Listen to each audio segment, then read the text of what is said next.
Welcome back to the channel. And if you're joining us for the first time, a warm welcome to you. Tonight, we're exploring something truly special. Not the grand tales of kings and knights, but the remarkable lives of medieval peasants who formed the backbone of society. These unsung heroes endured brutal conditions in dimly lit huts with leaking thatched roofs and bitter cold, yet they survived through ingenious adaptations and the power of community. They stuffed wall cracks with animal hair and mud, gathered together for shared warmth, and passed down survival knowledge through generations. Their strength lay not in wealth or might, but in their ability to adapt, their deep understanding of the land, and their unbreakable human solidarity. Tonight we honor their memory, not with grandeur, but with reverence for their raw, profoundly human stories of finding meaning in everyday survival, discovering joy in small victories like successful harvests and shared meals by firelight. Join us as we see the medieval world through their eyes and discover what it truly meant to survive with grace when the world offered little kindness. The first pale fingers of dawn crept across the thatched roofs of Millbrook Village, casting long shadows between the timber-framed houses that huddled together like sheep seeking warmth. The year was 1347, and the world still turned on the ancient rhythms that had governed human life for countless generations. In the distance, the bell tower of St. Bartholomew's Church stood sentinel over the settlement, its weathered stones bearing witness to the daily cycle that was about to begin anew. Thomas Miller stirred in his straw-filled bed, his weathered hands instinctively reaching for the rough wool blanket that had slipped during the night. The familiar ache in his joints spoke of 43 winters, each one leaving its mark on a body shaped by decades of labor. Beside him, his wife, Margaret, breathed steadily, her face peaceful in sleep, despite the lines carved by years of worry and work. Their 3 children, young Robert, barely 14, Eleanor at 16, and little Mary, just 8, lay curled together on their shared pallet, conserving warmth in the pre-dawn chill that seemed to seep through every crack in their modest dwelling. The Miller house stood at the heart of Millbrook, positioned strategically near the stream that powered the great wheel of their trade. For 3 generations, the Miller family had served this community, grinding grain into flour and taking their portion as payment. It was honest work, necessary work, and Thomas had inherited not just the millstones and wooden gears, but the accumulated wisdom of his father and grandfather before him. He knew the sound the wheel made when it needed greasing, could tell by the feel of grain between his fingers whether it had been properly dried, and understood the delicate balance of water flow that meant the difference between a productive day and a lean one. As Thomas rose from bed, careful not to wake his family, he could already hear the stirring of life beyond his walls. Old Henrik the shepherd would be preparing for another day in the fields with his flock, his joints creaking with the same arthritic complaints that plagued most men of their age. Henrik's knowledge of sheep was encyclopedic. He could predict weather by their behavior, knew which herbs would cure their ailments, and possessed an almost supernatural ability to count his charges even when they were scattered across the hillside. His son Eric, now 25 and strong as an ox, had learned these skills through years of patient observation, though he still deferred to his father's experience in matters of judgment. The shepherd family lived in a cottage that perched on the village's edge, where the cultivated fields gave way to the common grazing lands. Their home was smaller than the miller's, but no less sturdy, built to withstand the winds that swept down from the moors. Henrik's wife, Gretchen, had died in childbirth 15 years earlier, leaving him to raise Eric alone. The loss had marked both father and son, creating a bond of quiet understanding that needed few words. Their days began before dawn, checking on the flock that was not just their livelihood, but their responsibility to the entire community. Every family in Millbrook depended on wool for clothing and warmth, and during the lean months, mutton might be the difference between survival and starvation. Near the village center, where the main path curved past the ancient oak that had given Millbrook its name, the sound of hammer on anvil would soon ring out from Willem the blacksmith's forge. Willem was a man of imposing build, his shoulders broadened by years of working iron, his hands permanently stained by soot and metal. At 38, he was in his prime, capable of shaping everything from horseshoes to plowshares, from door hinges to the delicate tools needed for the harvest. His wife, Anna, managed their household with the same efficiency her husband brought to metalwork, while their twin sons, Peter and Paul, both 15, showed promise of following in their father's trade. The blacksmith's shop was the nervous system of village life, the place where broken tools were mended and essential implements were born. Willem had learned his craft through the traditional apprenticeship, 7 long years under Master Johann in the market town of Westbridge, before earning the right to establish his own forge.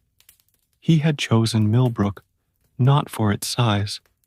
It was too small to make him wealthy, but for the opportunity it represented. Here, he would be the only smith, indispensable to every farmer, every craftsman, every household. His knowledge extended far beyond metalwork to the properties of different ores, the secrets of maintaining proper forge temperature, and the 100 small techniques that separated competent smiths from masters of the craft. The village itself was laid out according to principles both practical and ancient. The manor house, home to Sir Geoffrey de Montfort, occupied the highest ground, its stone walls and slate roof a testament to Norman engineering and aristocratic privilege. From its windows, Sir Geoffrey could survey the entire settlement and the fields beyond, a visual reminder of the feudal bonds that tied every villager to his service. The manor was not merely a residence, but the administrative center of the community, where disputes were settled, taxes collected, and the great decisions that affected everyone's lives were made. Below the manor, the village church dominated the spiritual landscape, its bell tower serving as both timekeeper and gathering point.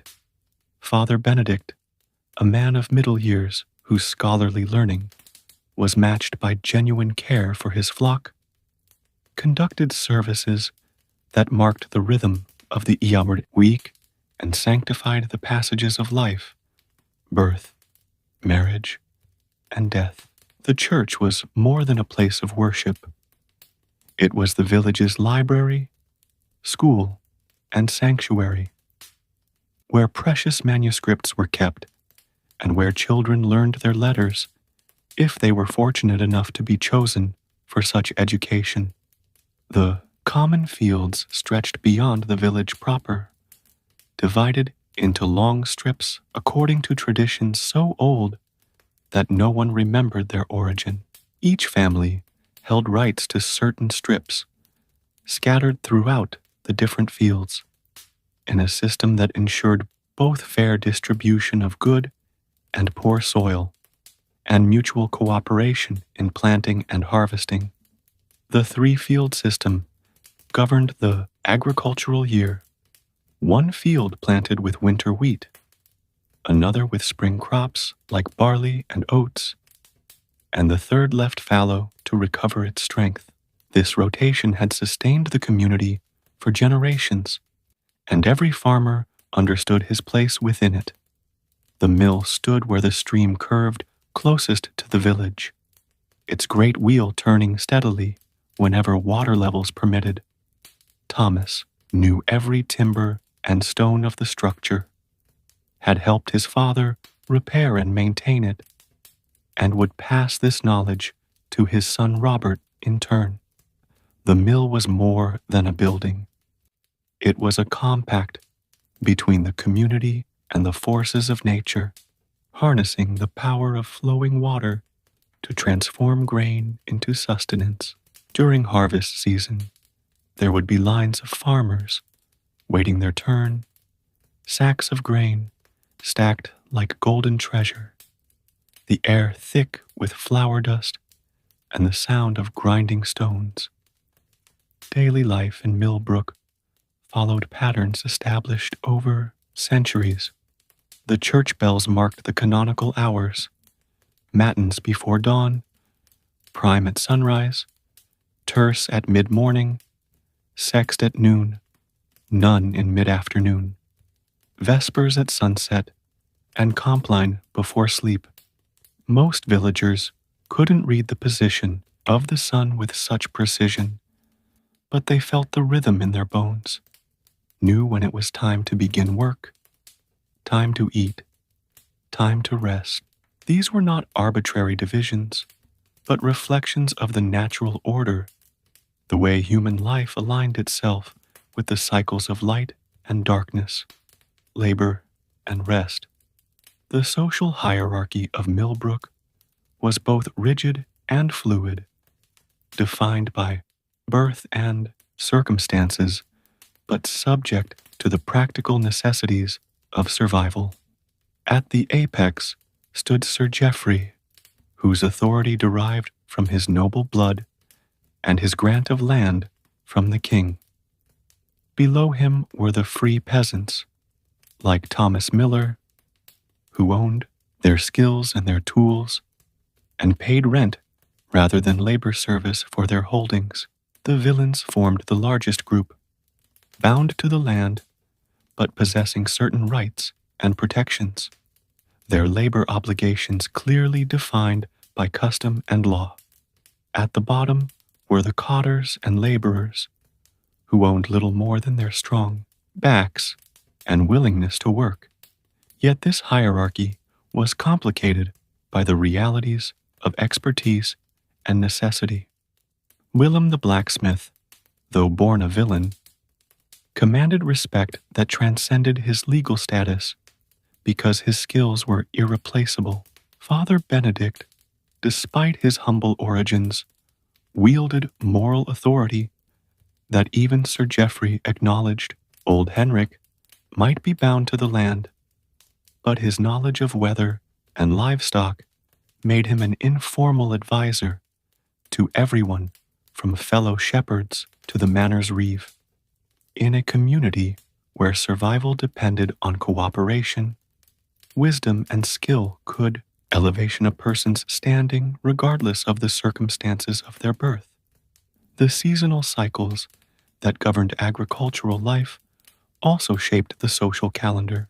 Planting season brought communal labor, as families helped each other prepare fields and sow seeds.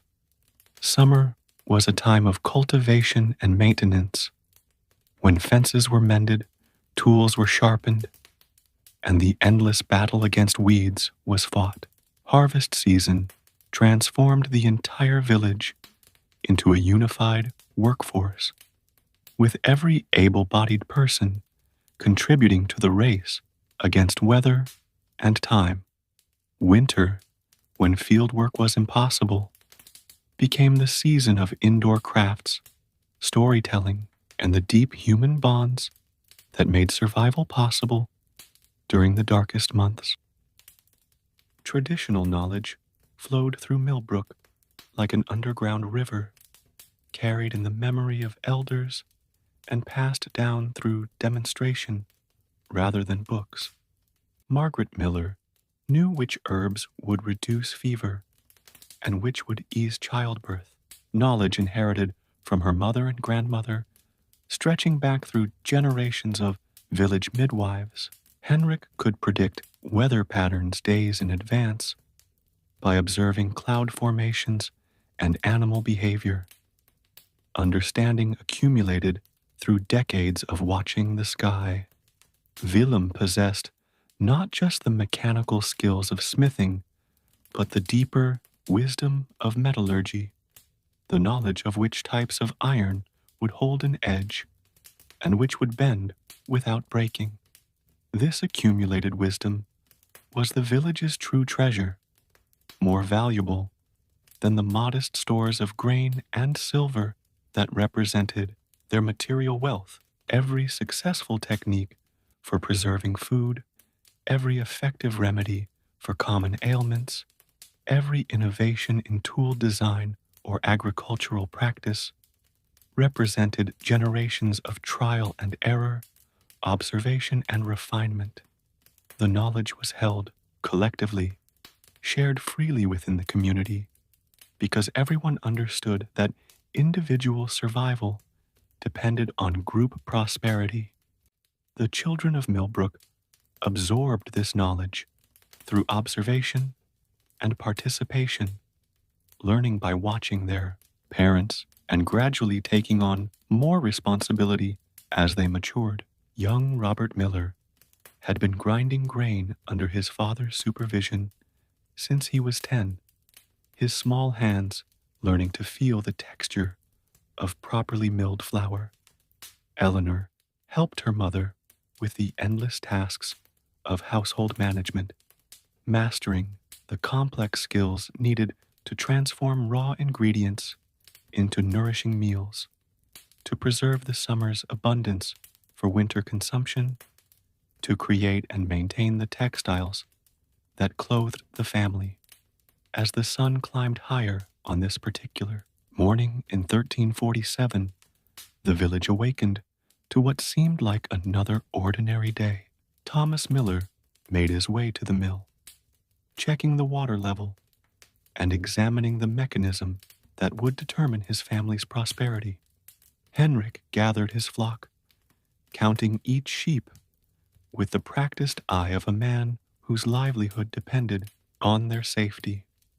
Willem stoked his forge, preparing for another day of shaping iron to human purpose.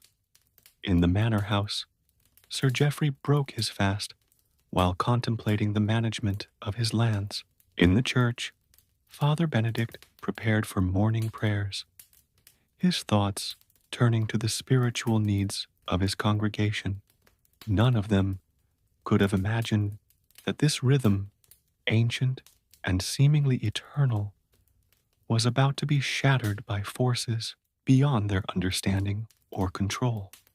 The Black Death was already spreading across Europe, carried by merchant ships and pilgrim routes, moving inexorably toward their small corner of England. Within months, everything they had known and trusted would be tested by the greatest crisis in human memory. Their accumulated wisdom, their social bonds, their traditional ways of life would prove to be either salvation or inadequate protection against catastrophe.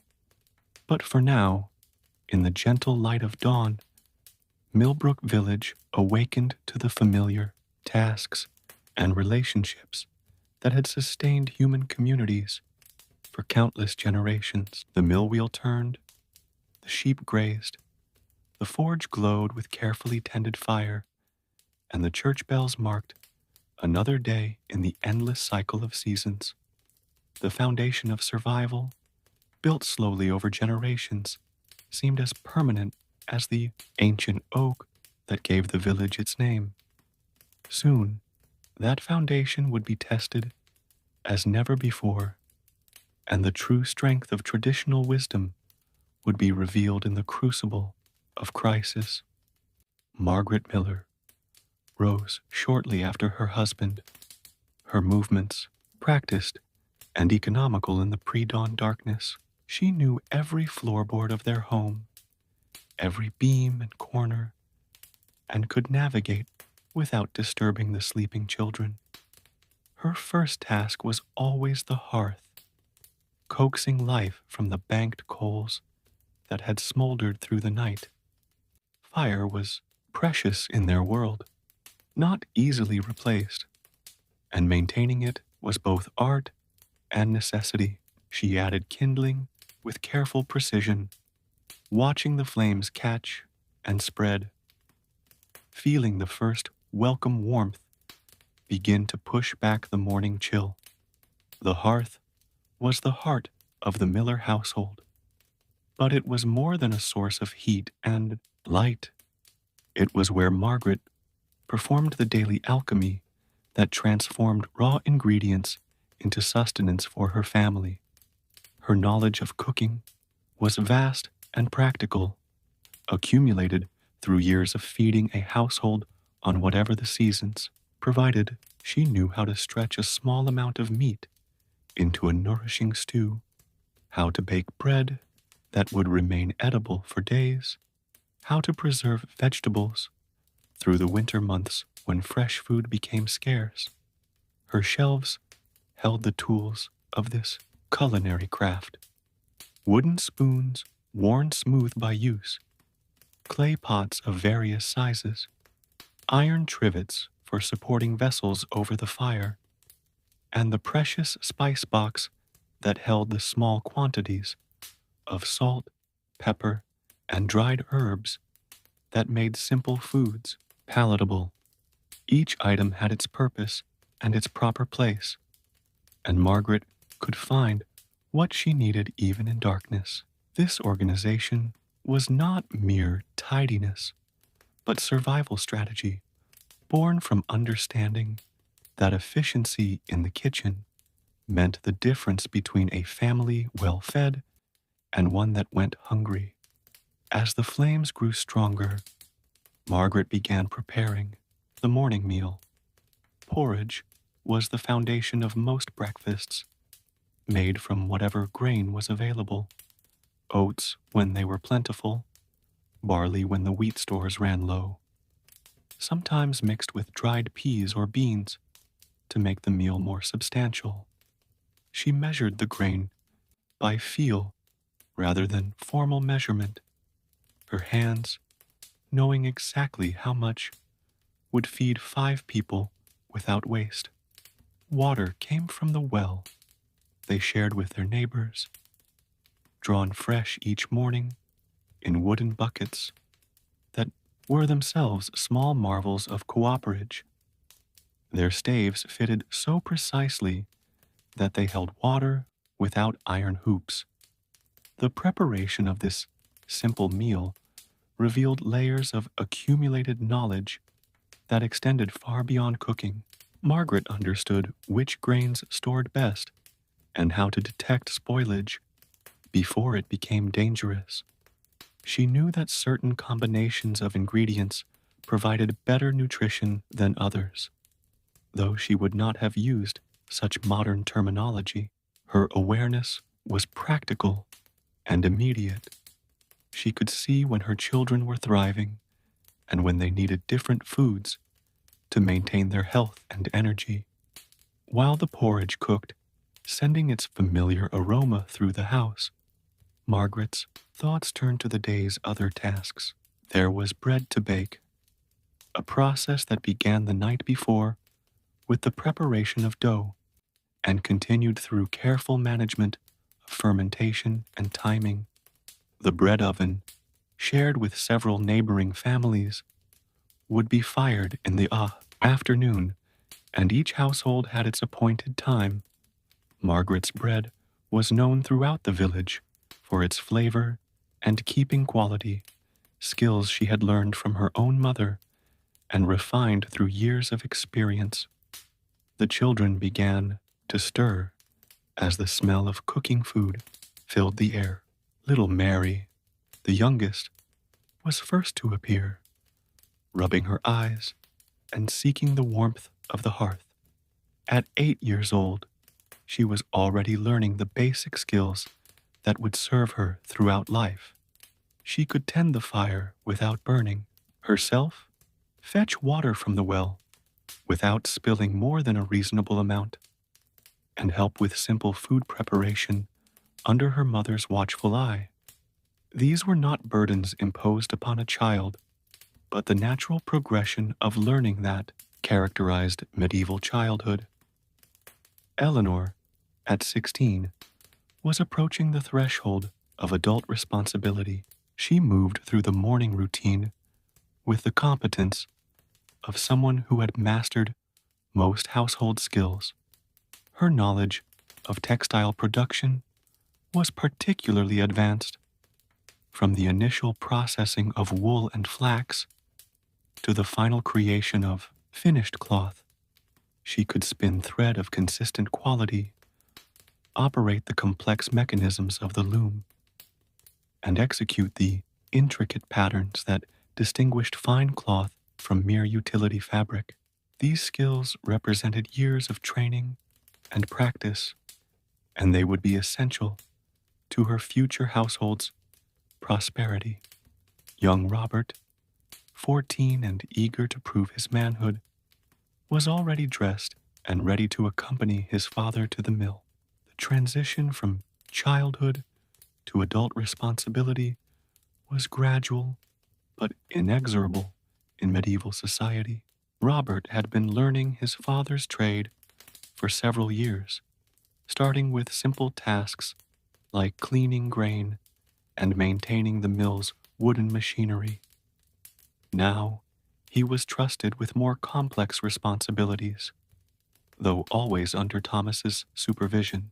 The knowledge required to operate a mill successfully was extensive and detailed, encompassing not just the mechanical aspects, but the social and economic relationships that made the business viable. Beyond the technical knowledge, Thomas understood the social dynamics of his profession. The miller's position in the community was both privileged and precarious.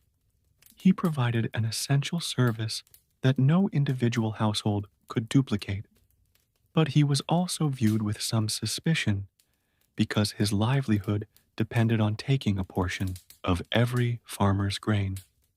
The traditional saying, "the miller's toll," reflected this tension, and Thomas had learned to navigate it through scrupulous honesty and fair dealing. His reputation for accurate weighing and reasonable charges was his most valuable asset, more important than the mill itself.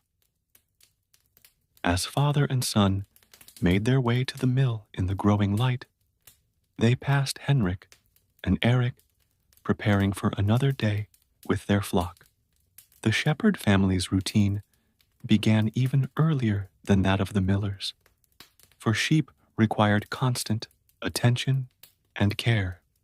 Henrik's knowledge of his animals was encyclopedic and intimate. He could identify each sheep individually, not just by sight, but by their voices, their behaviors, and their positions within the flock's complex social hierarchy. This knowledge was not academic, but intensely practical, for it allowed him to detect illness, injury, or distress before these problems became serious threats to the flock's welfare. The sheep themselves represented a remarkable biological resource, providing not just wool and meat, but milk, leather, and even parchment made from their skins.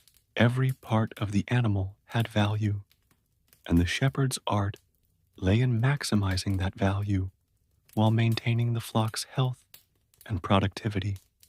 Henrik knew which pastures provided the best nutrition at different times of year, how to rotate grazing to prevent overuse of the land, and how to predict weather changes that might threaten his charges. His staff, worn smooth by decades of use, was both walking stick and tool, capable of guiding errant sheep with gentle precision or defending the flock against predators. Eric, though younger and less experienced, had absorbed much of his father's knowledge through years of shared labor. He possessed the physical strength that Henrik was beginning to lose to age, but he still deferred to his father's judgment in matters requiring experience and intuition. The relationship between the two men illustrated the medieval pattern of skill transmission, where knowledge passed from master to apprentice, not through formal instruction, but through shared practice and patient observation. The sheep they tended were hardy animals, bred for survival in the English climate rather than maximum productivity. They could thrive on marginal pasture that would not support other livestock, and their wool, while coarser than that produced by later breeds, was durable and warm. The shepherds understood the seasonal rhythms of their charges, knew when breeding should occur to ensure lambs were born at the optimal time, and could predict which animals would produce the best offspring. This knowledge was the product of generations of careful observation and selective breeding, though it was expressed in practical terms rather than scientific language. The wool produced by Henrik's flock was the foundation of Millbrook's textile industry. Such as it was, every household engaged in some form of cloth production, from the initial cleaning and preparation of raw wool to the final weaving of finished fabric. The process was labor-intensive and required multiple specialized skills, but it was also the source of much of the village's material comfort.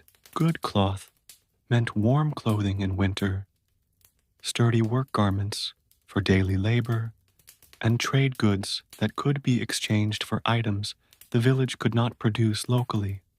Willem the blacksmith was already at work in his forge, the fire glowing bright in the dim morning light. His craft was perhaps the most specialized in the village, requiring not just physical strength, but deep understanding of metallurgy and engineering.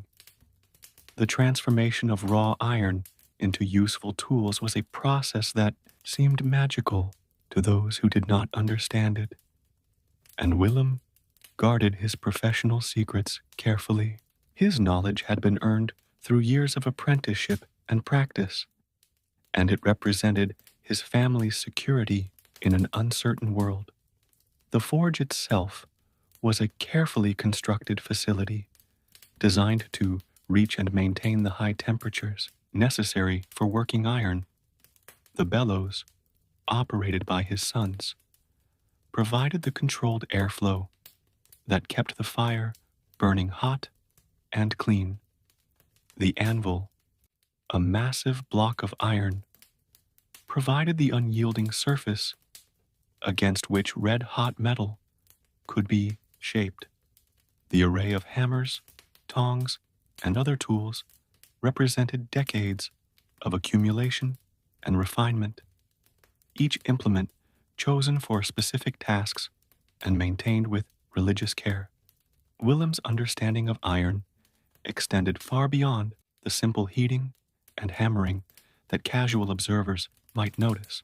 He knew how different types of iron behaved under heat, how carbon content affected the final product's hardness and flexibility, and how proper tempering could create tools that would hold their edge through seasons of hard use. His ability to diagnose problems with broken tools and devise effective repairs made him indispensable to every household in the village. Farmers brought him plowshares worn by rocky soil, Housewives carried pots with cracked handles, and fellow craftsmen sought his expertise when their own tools failed.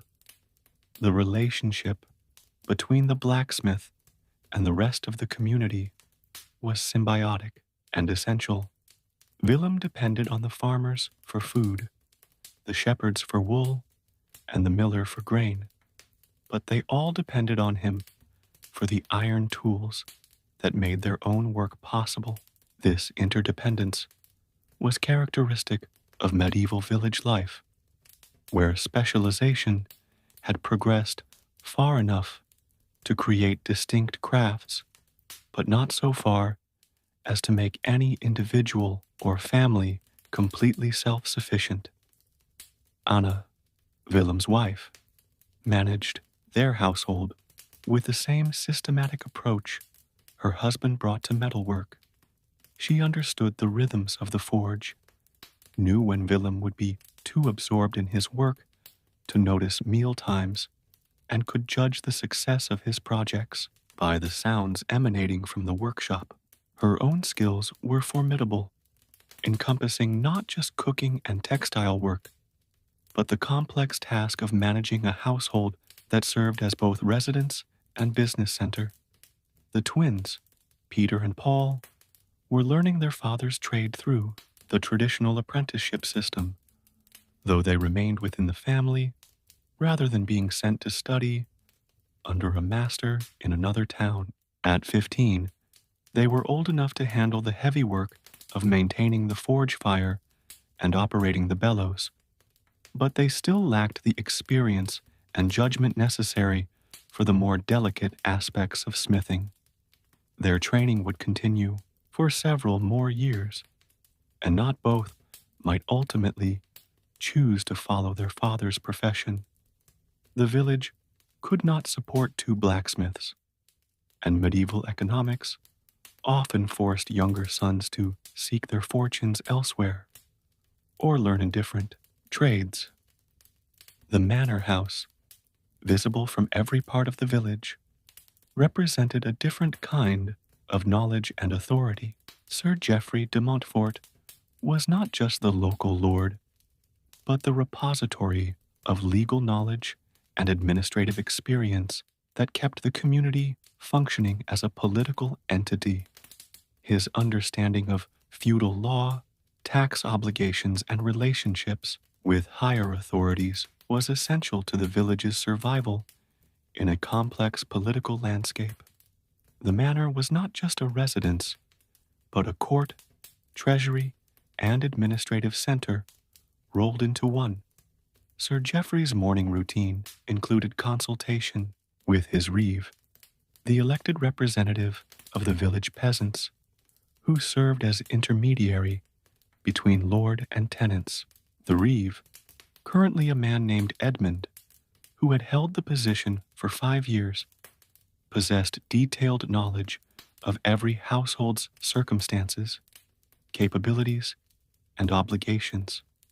He knew which families were struggling and which were prosperous, which young men were ready for additional responsibilities, and which elderly villagers might need assistance through the coming winter.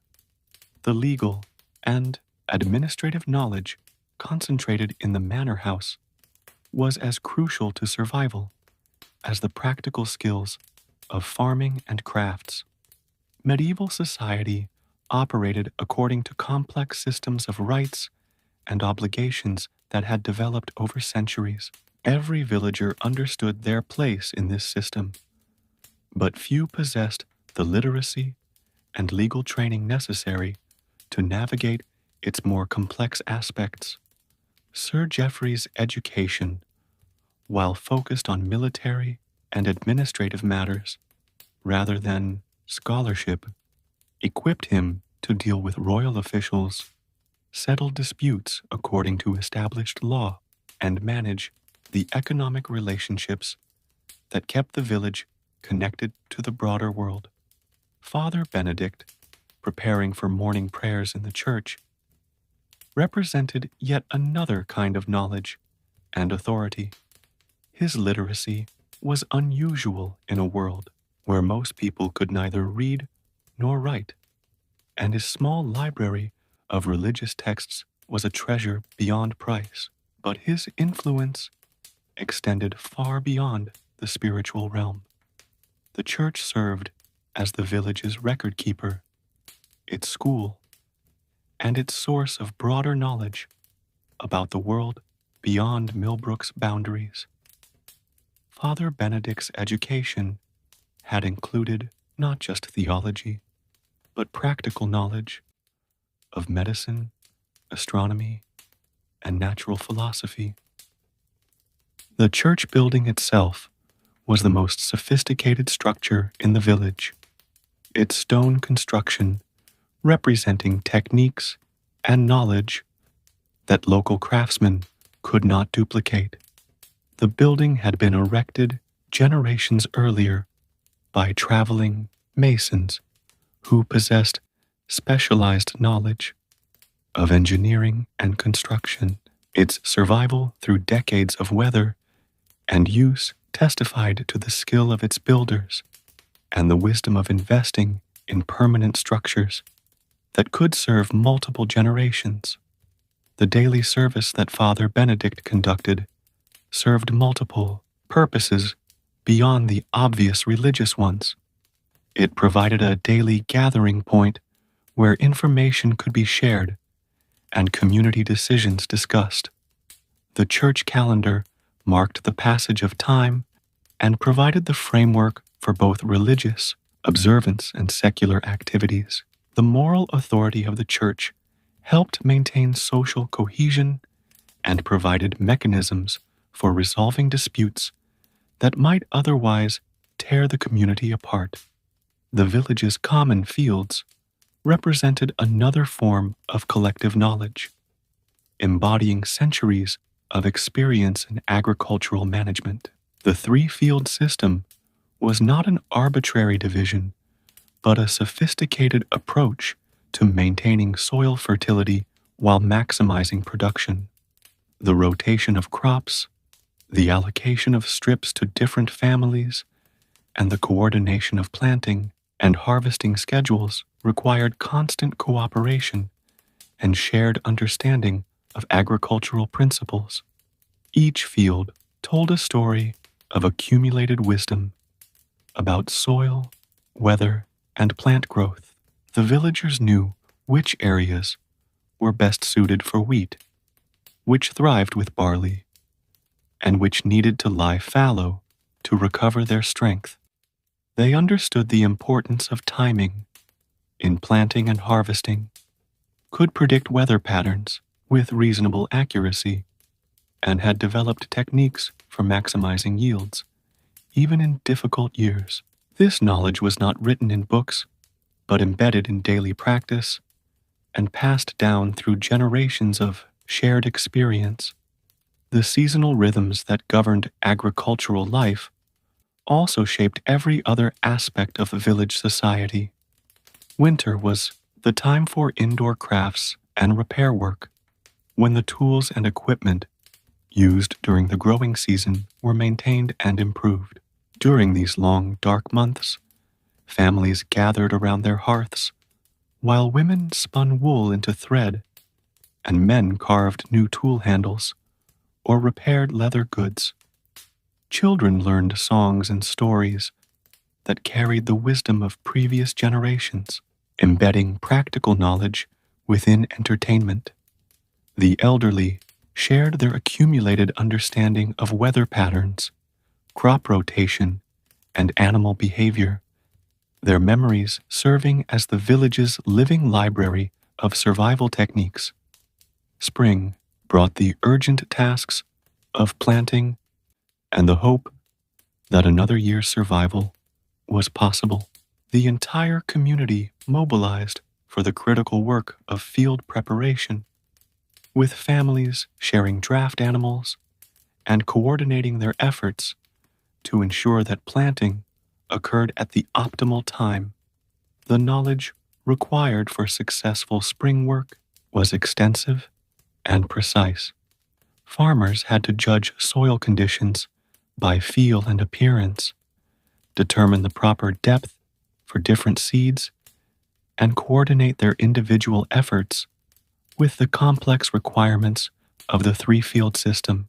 Women prepared special foods to sustain the workers during these exhausting days, while children took on additional responsibilities to free adults for the essential fieldwork. Summer meant cultivation and maintenance, the endless battle against weeds and pests that threatened the crops. This season revealed the depth of agricultural knowledge possessed by even the humblest villagers.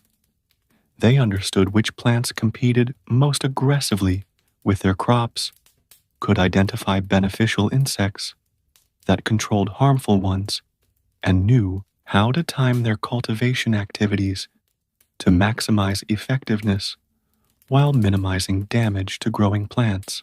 The summer months also brought the complex work of haymaking, when grass was cut, dried, and stored to feed livestock through the winter. The timing of this work was critical, requiring careful observation of weather patterns and deep understanding of grass growth cycles. Autumn was harvest time, when the entire community mobilized to gather the fruits of their labor before weather made fieldwork impossible.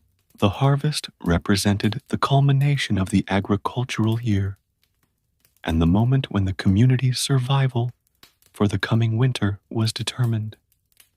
Every aspect of harvest work reflected accumulated wisdom about timing, technique, and organization. Grain had to be cut at precisely the right moment, when kernels were fully developed, but before they began to fall from the stalks.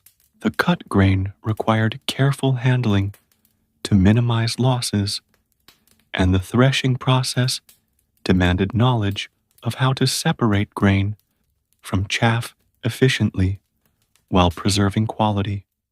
These seasonal patterns were not just agricultural, but social and cultural. Different times of year brought different festivals and celebrations, different foods and activities, different challenges and opportunities. The feast of St. Michael, celebrated at the end of September, marked not just a religious observance, but the traditional time for settling accounts and renewing agreements between lords and tenants. Christmas brought not only religious celebration, but the winter solstice traditions that helped communities endure the darkest time of year. Easter coincided with spring planting, linking religious renewal with agricultural rebirth in ways that reinforced both spiritual and practical understanding. The villagers' understanding of their place in these cycles was profound and intuitive, based on lifetimes of experience and observation. They could read the signs of changing seasons in cloud formations, animal behavior, and the growth patterns of plants. Old Henrik possessed almost supernatural accuracy in predicting weather changes days in advance. His knowledge based on decades of watching how sheep behaved before storms, how certain birds changed their flight patterns, and how the quality of light shifted as pressure systems moved across the landscape. This knowledge was their compass in navigating the uncertainties of medieval life. The web of knowledge that sustained Millbrook extended beyond individual crafts and seasonal activities to encompass sophisticated understanding of human relationships and social organization. The village operated according to unwritten but universally understood rules about cooperation, reciprocity, and mutual assistance. When a family faced crisis due to illness or accident, neighbors provided support not from charity, but from recognition that their own security depended on community resilience.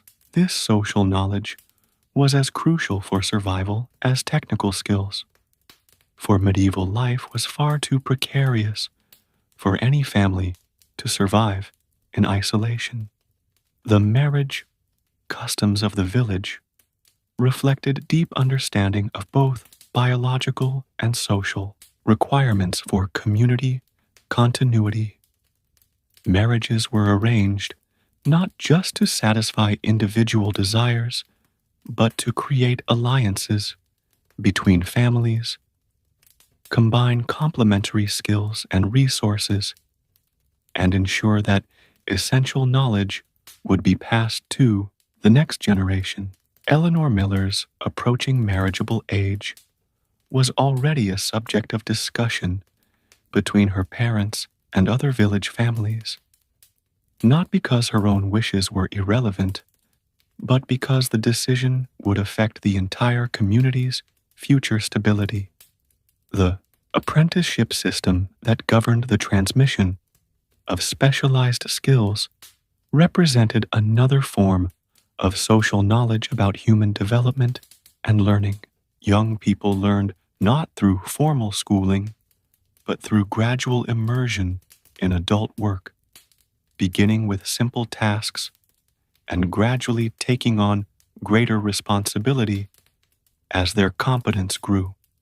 This system ensured that essential skills would not be lost, while also providing economic support for families with multiple children. Willem's twins represented a common dilemma in medieval society: how to provide for sons when the family business could support only one successor. The solution often involved sending younger sons to learn different trades or seek opportunities in other communities. The legal and administrative knowledge concentrated in the manor represented yet another layer of survival wisdom. Sir Geoffrey's understanding of feudal obligations, tax requirements, and relationships with higher authorities protected the village from external threats that could destroy the community as effectively as natural disasters. His ability to negotiate with royal officials, resolve disputes according to established precedent, and manage the complex web of rights and obligations that defined medieval society was as essential to community survival as the technical skills of farmers and craftsmen. The village's relationship with the broader world beyond its boundaries required constant navigation of economic and political realities that could dramatically affect local conditions. Market towns provided opportunities to trade surplus agricultural products for manufactured goods, salt, and other necessities that could not be produced locally. But these relationships also exposed the community to external shocks such as war, political upheaval, and economic disruption. Sir Geoffrey's knowledge of these broader forces and his ability to position the village advantageously within them was a crucial component of community survival strategy. The physical infrastructure of Millbrook itself embodied generations of accumulated wisdom about human settlement patterns and environmental adaptation. The village's location had been chosen to balance multiple requirements: access to water for both the mill and daily use, defensive advantages provided by the elevated position of the manor house, proximity to good agricultural land, and convenient access to transportation routes. The layout of buildings reflected understanding of prevailing wind patterns, drainage requirements, and the social dynamics of community life.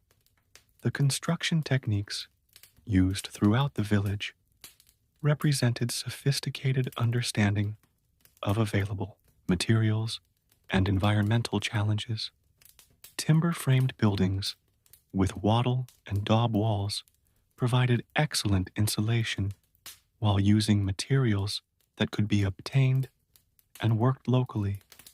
Thatched roofs, while requiring regular maintenance, offered superior weather protection and could be repaired by any competent craftsman. The stone construction of the church and manor house demonstrated knowledge of more advanced building techniques, though these required specialized skills and represented major investments in permanent infrastructure.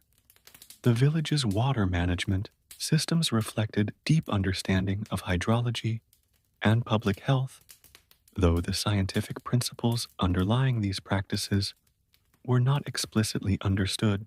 The location of wells, the routing of drainage from houses and workshops, and the careful separation of drinking water sources from waste disposal areas all contributed to community health in ways that prevented disease outbreaks that could devastate medieval settlements. The mill race that channeled water to power the grinding wheel was itself a minor engineering marvel, requiring precise calculation of gradients and flow rates to function effectively.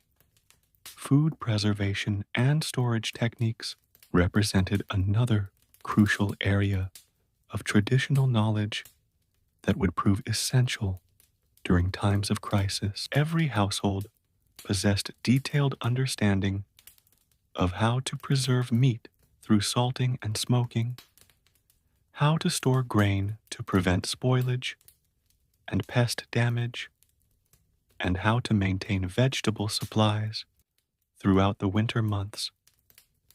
Root cellars, smoke houses, and granaries were designed according to principles that maximized preservation while minimizing losses to decay and vermin.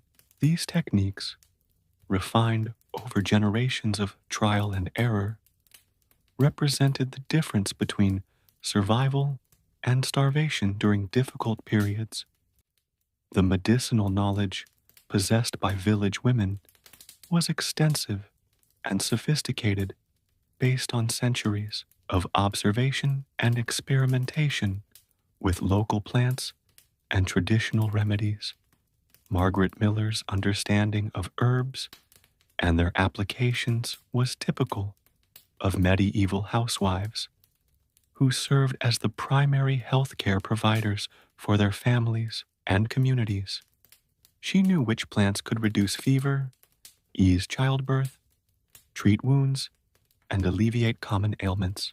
This knowledge was passed down through generations of women, refined through experience, and adapted to local conditions and available resources. The integration of all these different forms of knowledge created a remarkably resilient community structure, one capable of adapting to changing conditions while maintaining essential functions. The redundancy built into the system meant that if one family faced crisis, others could provide assistance. If one approach to a problem failed, alternative solutions were available. If environmental conditions changed, the accumulated wisdom of generations provided guidance for adaptation. As the morning light strengthened and the full rhythm of village life established itself, the depth and complexity of this traditional knowledge system became apparent in countless small details. The way Thomas Miller adjusted the mill's mechanisms to account for seasonal changes in water flow, the manner in which Henrik positioned his flock to take advantage of the best grazing while avoiding areas that might harbor disease, the precision with which Willem judged the temperature of his forge and the readiness of iron for shaping, the skill with which Margaret managed multiple cooking tasks simultaneously while monitoring the needs of her family. Each of these activities represented the culmination of years of learning and practice, but they also reflected the accumulated wisdom of countless previous generations who had faced similar challenges and developed effective solutions. The knowledge was embedded not just in individual expertise, but in the social structures, physical infrastructure, and cultural traditions that shaped every aspect of village life. This integration of human knowledge with environmental adaptation would prove to be the foundation upon which Millbrook's survival would depend when the established order of medieval society faced its greatest test. The morning of 1347 represented a moment of equilibrium in this complex system, when all the various elements of traditional knowledge and social organization functioned together smoothly and effectively. The rhythms of daily life, the seasonal cycles of agricultural work, the relationships between families and individuals, and the connections with the broader world all operated according to patterns that had proven their worth through generations of use. This stability was not static, but dynamic, constantly adapting to changing conditions while maintaining essential functions and relationships. Yet beneath this apparent stability lay the recognition, conscious or unconscious, that medieval life was inherently precarious, and that survival depended on constant vigilance, careful preparation, and mutual cooperation. The knowledge systems that sustained Millbrook were not merely intellectual exercises, but practical responses to the eternal human challenge of wresting survival from an uncertain and often hostile environment. Every technique, every tradition, every social custom had been tested by the harsh realities of medieval existence and had proven its worth through the simple fact of community survival and continuity. The morning progressed with its accustomed rhythm, each family settling into the tasks that defined their place in the community's intricate web of mutual dependence. Thomas and Robert worked together at the mill, the steady grinding of stone on stone, providing a rhythmic backdrop to their conversation about grain quality and water levels. The sound of the mill had become so integral to village life that its absence was immediately noticed and investigated, for it signaled either mechanical problems or the more serious issue of inadequate water flow that could threaten the community's ability to process grain. The mill's operation required constant attention to detail and adjustment based on conditions that changed daily or even hourly.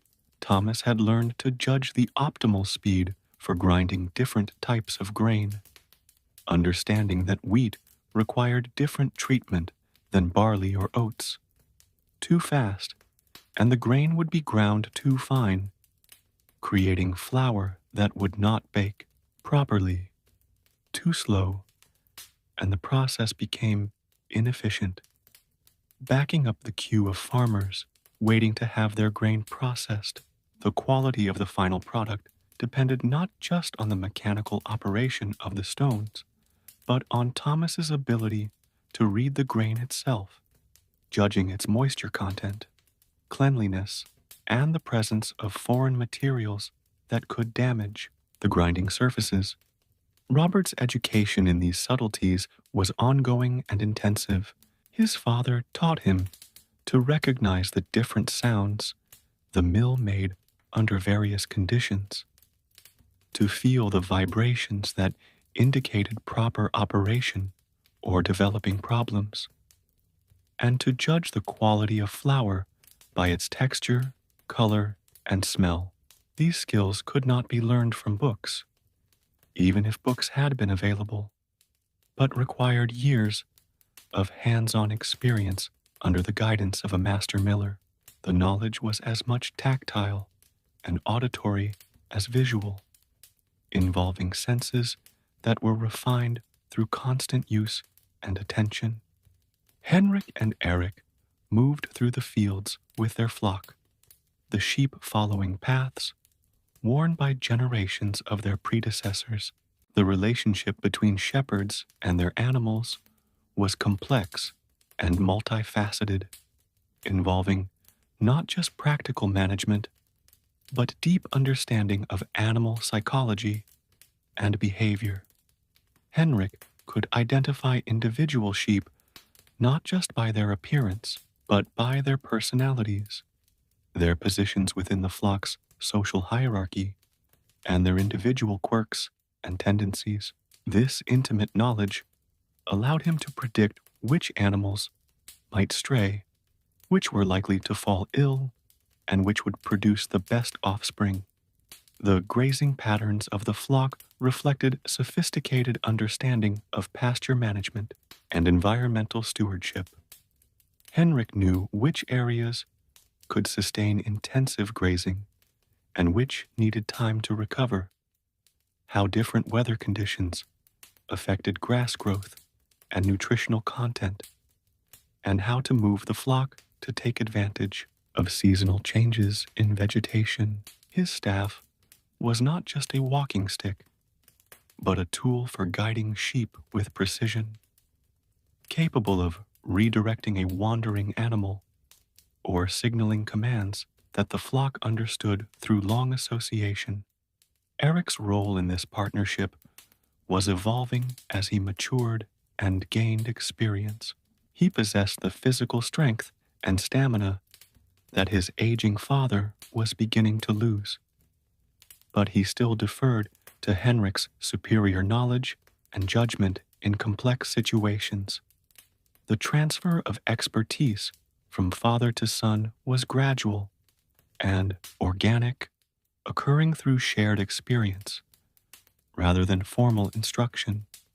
Eric learned by observing his father's decision-making process, by taking on increasingly complex responsibilities under supervision, and by developing his own relationship with the animals and the land. Willem's hammer rang against the anvil as he shaped iron into tools that would serve the community's needs. The forge was a place of transformation where raw materials became essential implements through the application of heat, force, and skilled craftsmanship. Willem's knowledge of metallurgy was extensive and practical, based on years of experience with different types of iron and steel. He could judge the temperature of metal by its color, knew how different cooling methods affected the final product's properties, and understood the complex relationship between hardness and brittleness that determined a tool's effectiveness and durability. The creation of a simple tool, like a horseshoe, involved dozens of individual decisions and actions, each based on accumulated knowledge and refined technique. The iron had to be heated to precisely the right temperature, shaped while maintaining proper thickness and proportions, and finished with attention to details that would affect both function and longevity. Willem's ability to visualize the finished product while working with red-hot metal was a skill that required not just technical knowledge, but artistic sensibility and spatial reasoning. His sons, Peter and Paul, were learning these skills through the traditional apprenticeship process, beginning with simple tasks like maintaining the forge fire and operating the bellows. Their education was physical and experiential, involving the development of strength, coordination, and judgment that could only come through repetitive practice. They learned to read the subtle signs that indicated when iron was ready for working, how much force to apply in different situations, and how to coordinate their efforts with their father's rhythm and requirements. In the manor house, Sir Geoffrey reviewed the accounts with his reeve, their discussion touching on tax obligations, crop yields, and the 100 details of village administration. The management of a medieval manor required knowledge that extended far beyond military skills to encompass law, economics, agriculture, and human relations. Sir Geoffrey's education had prepared him for these responsibilities, but the practical application required constant learning and adaptation to changing circumstances. The reeve, Edmund, possessed detailed knowledge of every household in the village, their capabilities, their obligations, and their current circumstances. His position as intermediary between lord and peasants required diplomatic skills and intimate understanding of village dynamics. He knew which families were struggling and might need assistance or flexibility in meeting their obligations, which young men were ready for additional responsibilities, and which disputes were developing that might require intervention before they became serious problems. The administrative records kept in the manor house represented another form of knowledge preservation, though one accessible only to the literate minority. These documents recorded property holdings, tax obligations, legal precedents, and the complex web of rights and duties that governed village life. Sir Geoffrey's ability to navigate this legal framework and represent the village's interests in dealings with higher authorities was as crucial to community survival as the practical skills of farmers and craftsmen. Father Benedict prepared for the day's services, his thoughts moving between spiritual concerns and the practical needs of his parishioners. The medieval church served multiple functions that extended far beyond religious worship to encompass education, record-keeping, healthcare, and social welfare. Father Benedict's training had equipped him with literacy, some knowledge of medicine and natural philosophy, and the administrative skills needed to manage church property and resources. The church building itself served as the village's most important public space, where community meetings were held, disputes were mediated, and important announcements were made. The religious calendar provided the framework for both spiritual observance and secular activities, with feast days and holy seasons marking the rhythm of community life. Father Benedict's role in maintaining this calendar and conducting the services that marked important transitions in individual and community life was essential to social cohesion and continuity. His small library of religious texts represented a precious repository of written knowledge in a largely illiterate society.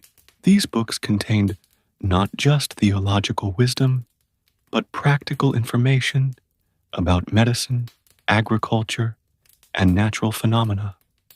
Father Benedict's ability to read and interpret these texts made him a source of knowledge that extended beyond spiritual matters to encompass areas where written authority could supplement or correct traditional practices. Throughout the village, women tended hearths, prepared meals, and managed the complex logistics of household life, while men worked in fields, workshops, and common areas. The division of labor between men and women was clear but not rigid, with overlap and mutual assistance when circumstances required. Women's knowledge of household management, food preparation, textile production, and healthcare was as essential to community survival as men's expertise in agriculture, crafts, and administration. The daily work of women involved constant decision-making about resource allocation, time management, and family welfare. Margaret Miller's morning routine of fire tending, meal preparation, and household organization represented just the beginning of a day filled with tasks that required skill, judgment, and adaptability. Her knowledge of food preservation, textile production, and child rearing was complemented by understanding of household economics, social relationships, and the broader rhythms of community life. Children in medieval Millbrook were not separated from adult concerns, but gradually integrated into the working life of the community as their capabilities developed. Their education was practical and immediate, focused on the skills they would need as adults rather than abstract learning. Young Mary Miller's ability to tend fire safely, fetch water efficiently, and assist with food preparation represented important steps in her development toward full adult competence. The integration of different generations within each household created natural mechanisms for knowledge transmission and mutual support. Elderly members of the community, while no longer capable of the most physically demanding work, possessed valuable experience and wisdom that benefited the entire village. Their knowledge of past crises, their understanding of long-term patterns and cycles, and their mastery of specialized skills made them important resources for community decision-making and problem-solving. This intergenerational cooperation was visible throughout the village.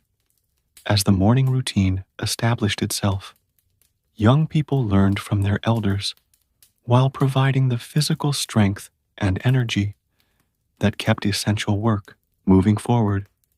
Adults in their prime took primary responsibility for the most demanding tasks while guiding the learning of younger generations and caring for aging parents. The system created redundancy and resilience that helped the community survive individual losses and adapt to changing circumstances. The cumulative effect of all these individual and family routines was a community that functioned as an integrated whole, with each component contributing to overall stability and prosperity. The knowledge systems that sustained this integration were not centrally planned or formally organized, but had evolved through generations of practical experience and adaptation. They represented humanity's accumulated wisdom about survival in a challenging environment, refined through countless trials and proven through the simple fact of community continuance. As the sun climbed higher and the morning progressed toward midday, the full complexity and sophistication of this traditional knowledge system became apparent in the seamless coordination of multiple activities and relationships.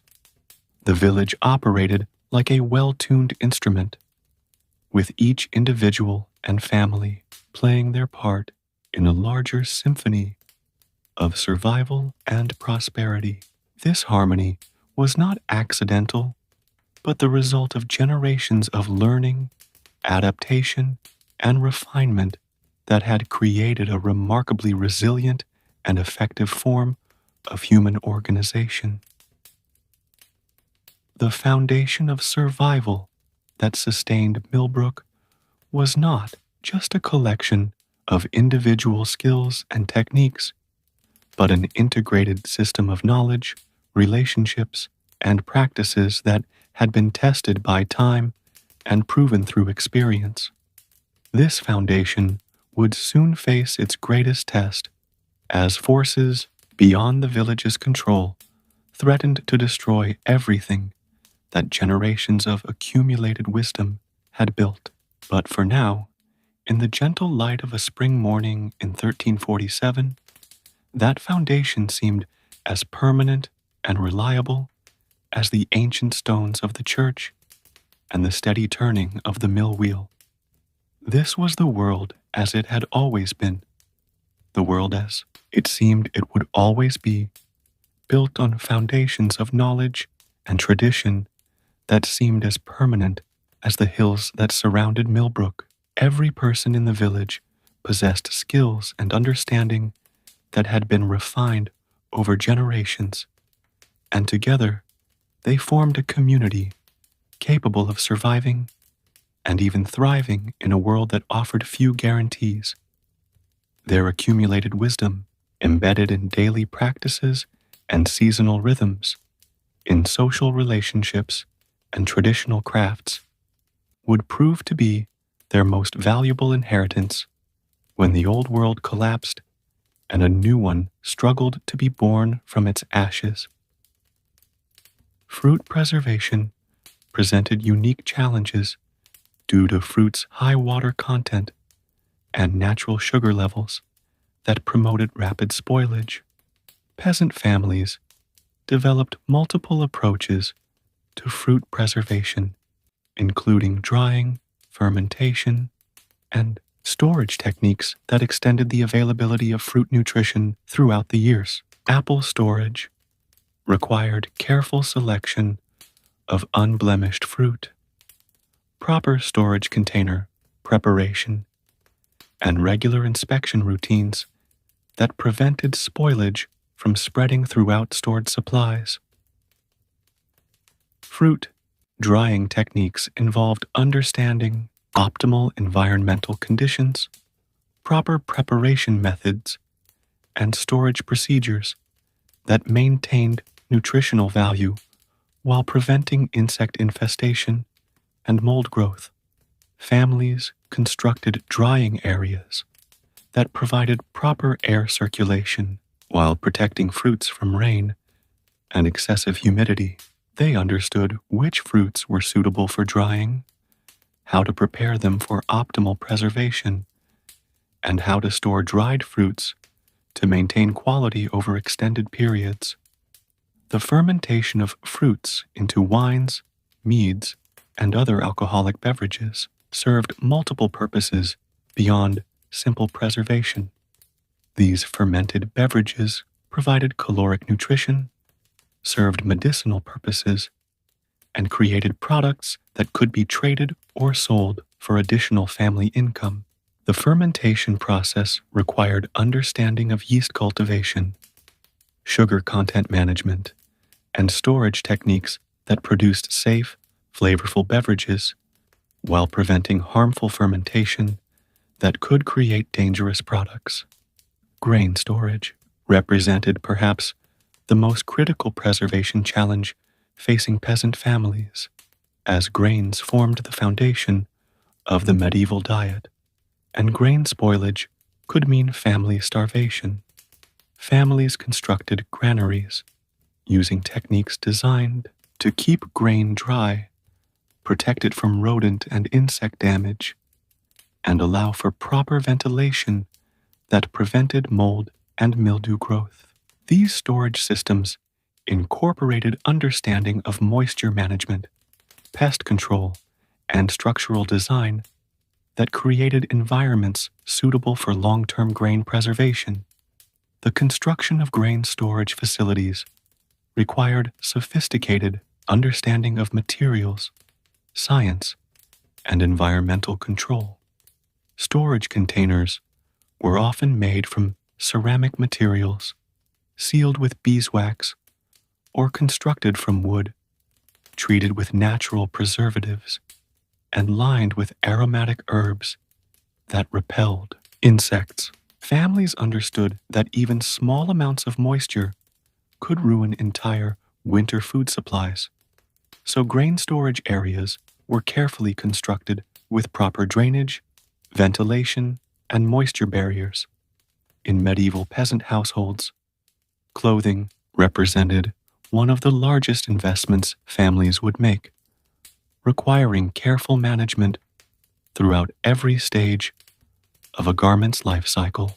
Unlike modern consumer culture, where clothing is often treated as disposable fashion. Medieval garments were expected to serve multiple people across many years, undergoing constant maintenance, alteration, and creative repurposing before finally being deemed unsuitable for wear. The relationship between peasants and their clothing was characterized by intimate knowledge of fabric properties, sophisticated repair techniques, and creative adaptation that maximized the utility of every thread. The creation of clothing began long before any sewing commenced, with families often raising sheep or growing flax specifically for textile production. This vertical integration of textile production allowed families to control quality while reducing costs, though it required substantial knowledge about animal husbandry, plant cultivation, and fiber processing. The care of sheep involved understanding breeding, nutrition, disease prevention, and shearing techniques that maximized both wool quality and quantity. Flax cultivation required knowledge of proper growing conditions, harvesting timing, and processing techniques that transformed the plant into usable fiber. The processing of raw materials into usable textiles was a complex, labor-intensive process that required specialized knowledge and equipment. Wool had to be cleaned, sorted, carded, and spun into yarn using techniques that produced strong, consistent thread suitable for weaving. Flax processing involved multiple steps, including retting, breaking, hackling, and spinning that transformed the tough plant fibers into linen thread. These processes required understanding of proper techniques, timing, and environmental conditions that affected final product quality. Spinning thread and yarn was a constant activity that required skill, patience, and considerable time investment. Women and older children spent countless hours spinning while performing other tasks, or during social gatherings, developing techniques that maximized both productivity and thread quality. The spinning wheel, where available, was a prized possession that could significantly increase textile production speed and consistency. But even families without wheels could produce substantial amounts of thread using simple spindles and distaffs. Weaving cloth required substantial equipment and expertise that many families couldn't afford or accommodate. Simple looms could be constructed using basic materials and used to produce functional cloth, but more complex weaving required specialized equipment and considerable skill. Many families relied on traveling weavers or village specialists who could transform spun materials into cloth, creating economic relationships that benefited both textile producers and weaving specialists. The planning and creation of new garments required mathematical precision and sophisticated understanding of fabric properties and construction techniques. Peasant seamstresses couldn't afford to waste fabric through poor planning or decorative elements that served no functional purpose. So, every cut was planned carefully to maximize fabric utilization while creating garments that would withstand years of hard use. Patterns were often memorized rather than written down, passed from mother to daughter through hands-on teaching that ensured essential skills were preserved across generations. The construction techniques used in peasant garments prioritized durability and repairability over fashion or decorative appeal. Seams were reinforced with multiple rows of stitching. Stress points were strengthened with additional fabric layers, and construction methods were designed to allow for easy alteration and repair. Garments were often constructed using modular approaches that allowed individual sections to be replaced or modified without requiring complete reconstruction. The life cycle of peasant garments followed predictable stages that maximized utility while maintaining social appropriateness. New clothes were reserved for special occasions like church services, weddings, or market days, where appearance mattered for social and economic reasons.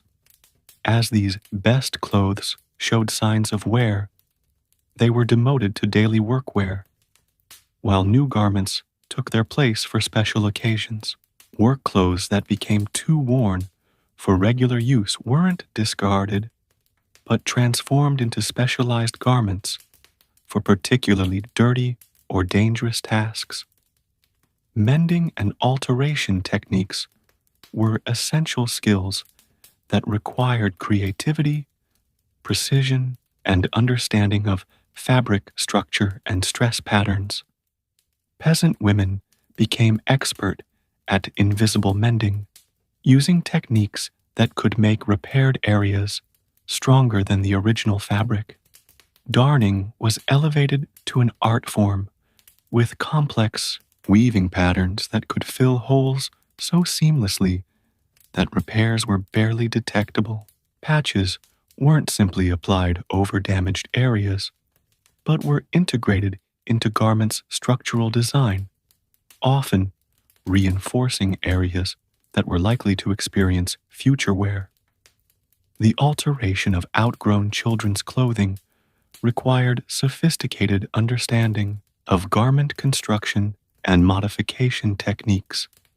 Hems were let down to increase length, seams were let out to accommodate growth, and structural elements were reconfigured to fit different body sizes and shapes. These alterations could extend garments' useful lives by many years and across several different wearers, making children's clothing a long-term family investment rather than a short-term necessity. When clothing became too worn or small for any family member to wear, it entered phases of utilitarian service that continued to provide value to the household. Fabric might be cut into cleaning rags, used as stuffing for pillows or mattresses, or incorporated into quilts and blankets that provided additional warmth and comfort. Even the smallest scraps were saved for patching materials, while buttons, ties, and metal fasteners were carefully removed and saved for use on other garments. Specialized clothing care techniques were essential for extending garments' useful lives and maintaining their protective and social functions. Peasants understood which cleaning methods were appropriate for different fabrics and types of soiling, developing sophisticated approaches to stain removal and fabric maintenance. Lye soap, made from wood ash and animal fats, could handle heavy soiling but required careful application to avoid damaging delicate fibers. Various plants and minerals were employed to remove specific types of stains or to refresh faded colors. The seasonal storage of clothing required careful attention to prevention of damage from moths, mice, moisture, and other threats. Woolen garments were packed with aromatic herbs like lavender, rosemary, or wormwood that repelled insects while providing pleasant scents. Clothing chests were lined with materials that absorbed moisture and were regularly aired to prevent mildew and musty odors. The timing of seasonal clothing changes was carefully planned to maximize garment lifespan.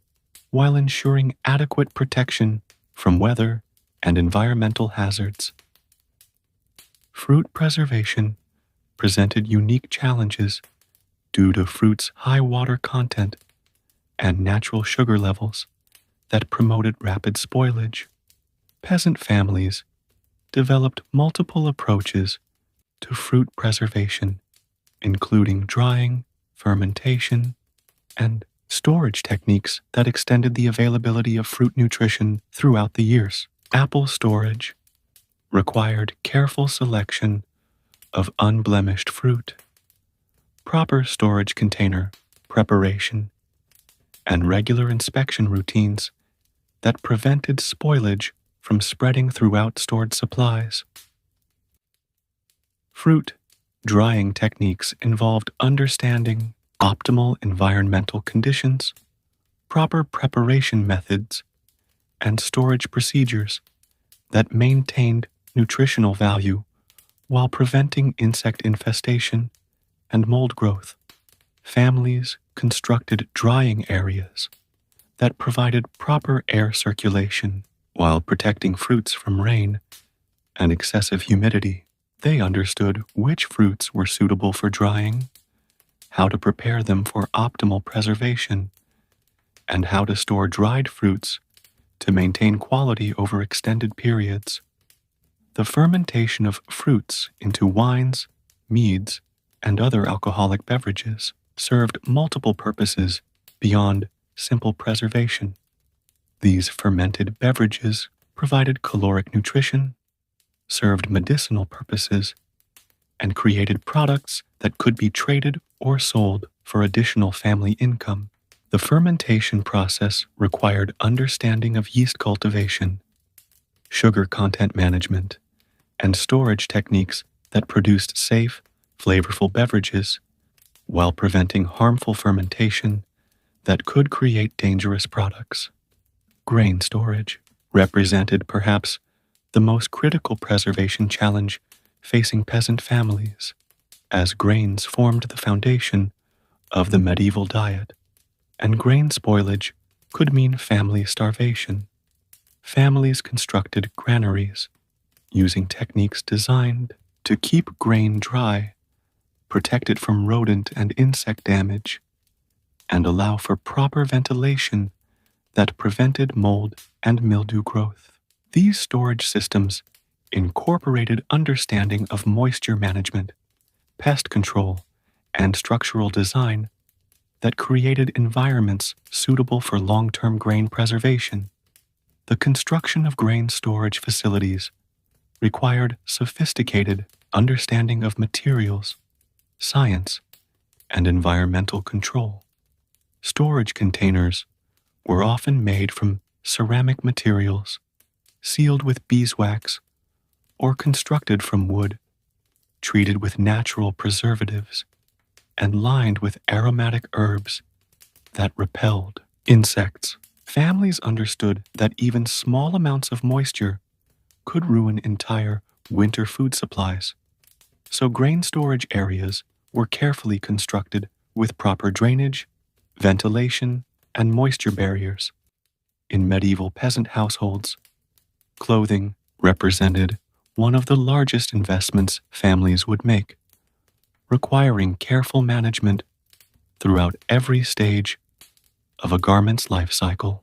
Unlike modern consumer culture, where clothing is often treated as disposable fashion, medieval garments were expected to serve multiple people across many years, undergoing constant maintenance, alteration, and creative repurposing before finally being deemed unsuitable for wear. The relationship between peasants and their clothing was characterized by intimate knowledge of fabric properties, sophisticated repair techniques, and creative adaptation that maximized the utility of every thread. The creation of clothing began long before any sewing commenced, with families often raising sheep or growing flax specifically for textile production. This vertical integration of textile production allowed families to control quality while reducing costs, though it required substantial knowledge about animal husbandry, plant cultivation, and fiber processing. The care of sheep involved understanding breeding, nutrition, disease prevention, and shearing techniques that maximized both wool quality and quantity. Flax cultivation required knowledge of proper growing conditions, harvesting timing, and processing techniques that transformed the plant into usable fiber. The processing of raw materials into usable textiles was a complex, labor-intensive process that required specialized knowledge and equipment. Wool had to be cleaned, sorted, carded, and spun into yarn using techniques that produced strong, consistent thread suitable for weaving.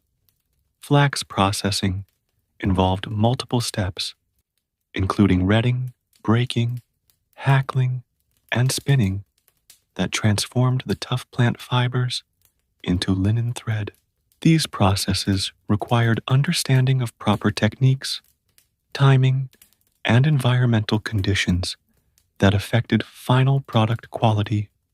Spinning thread and yarn was a constant activity that required skill, patience, and considerable time investment. Women and older children spent countless hours spinning while performing other tasks, or during social gatherings, developing techniques that maximized both productivity and thread quality. The spinning wheel, where available, was a prized possession that could significantly increase textile production speed and consistency.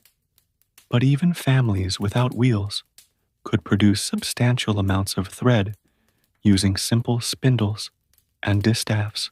Weaving cloth required substantial equipment and expertise that many families couldn't afford or accommodate. Simple looms could be constructed using basic materials and used to produce functional cloth. But more complex weaving required specialized equipment and considerable skill. Many families relied on traveling weavers or village specialists who could transform spun materials into cloth, creating economic relationships that benefited both textile producers and weaving specialists.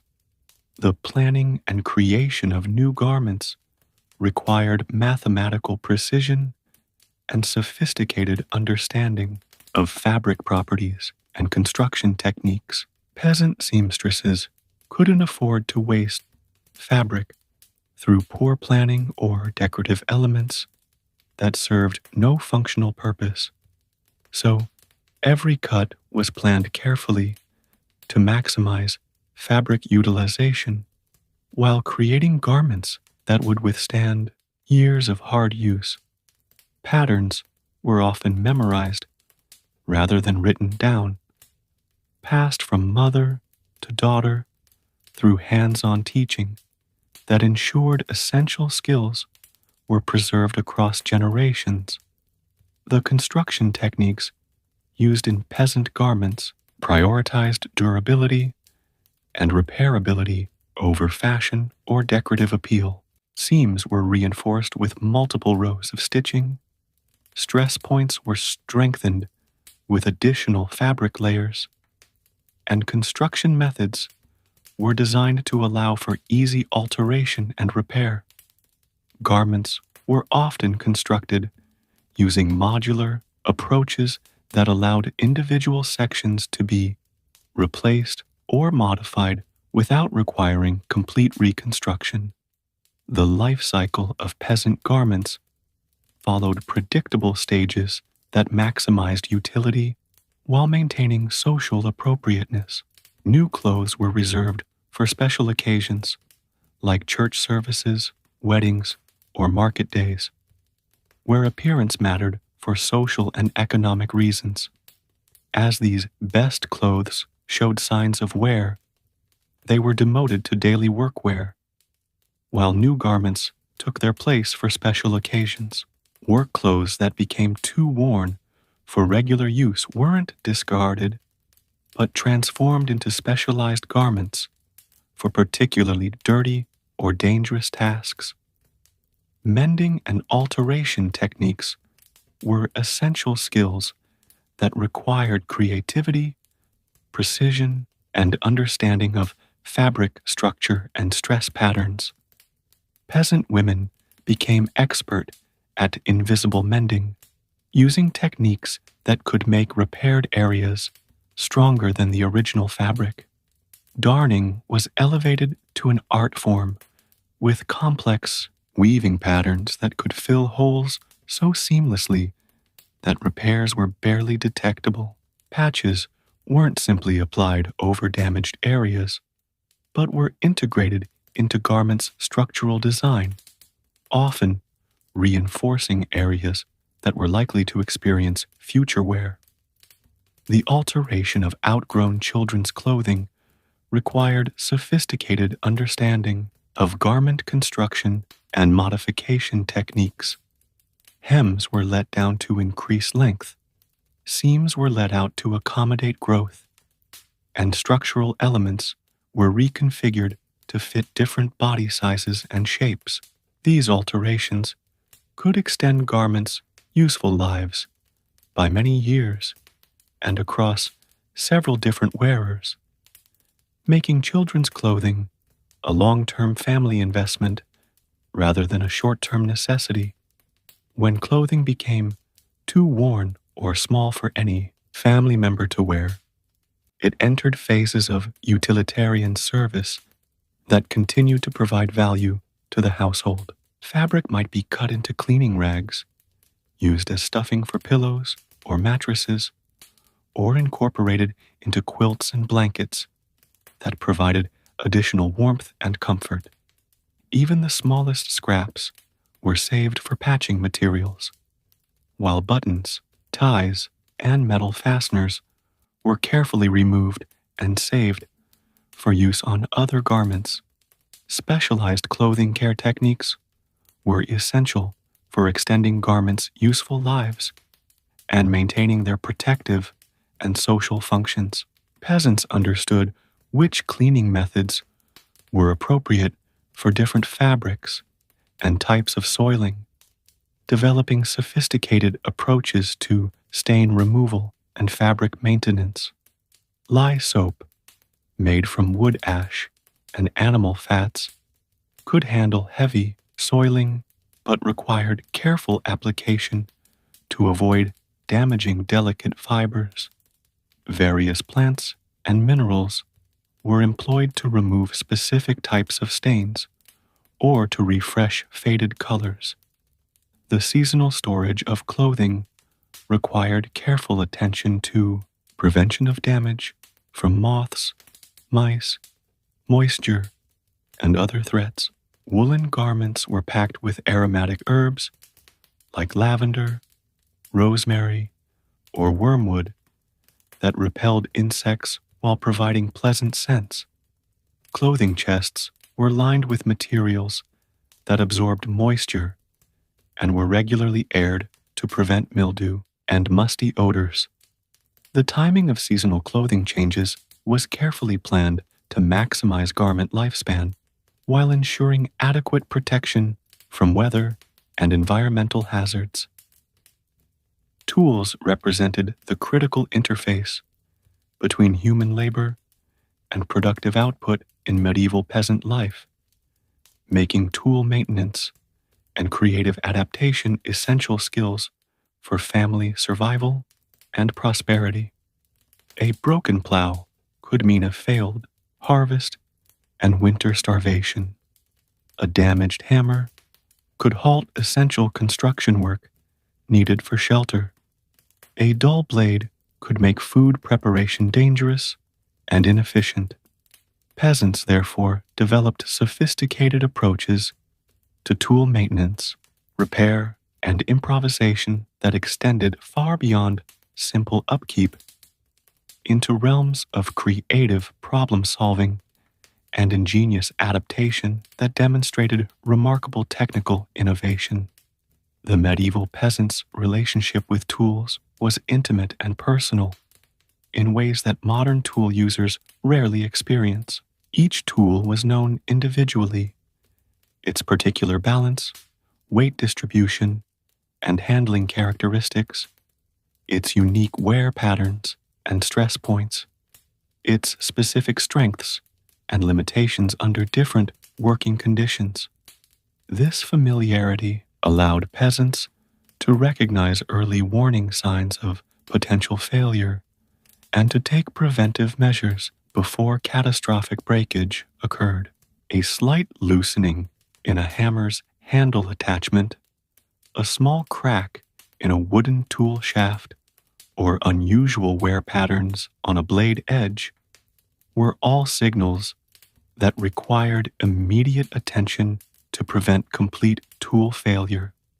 Basic tool maintenance followed seasonal rhythms that aligned with agricultural cycles and weather patterns.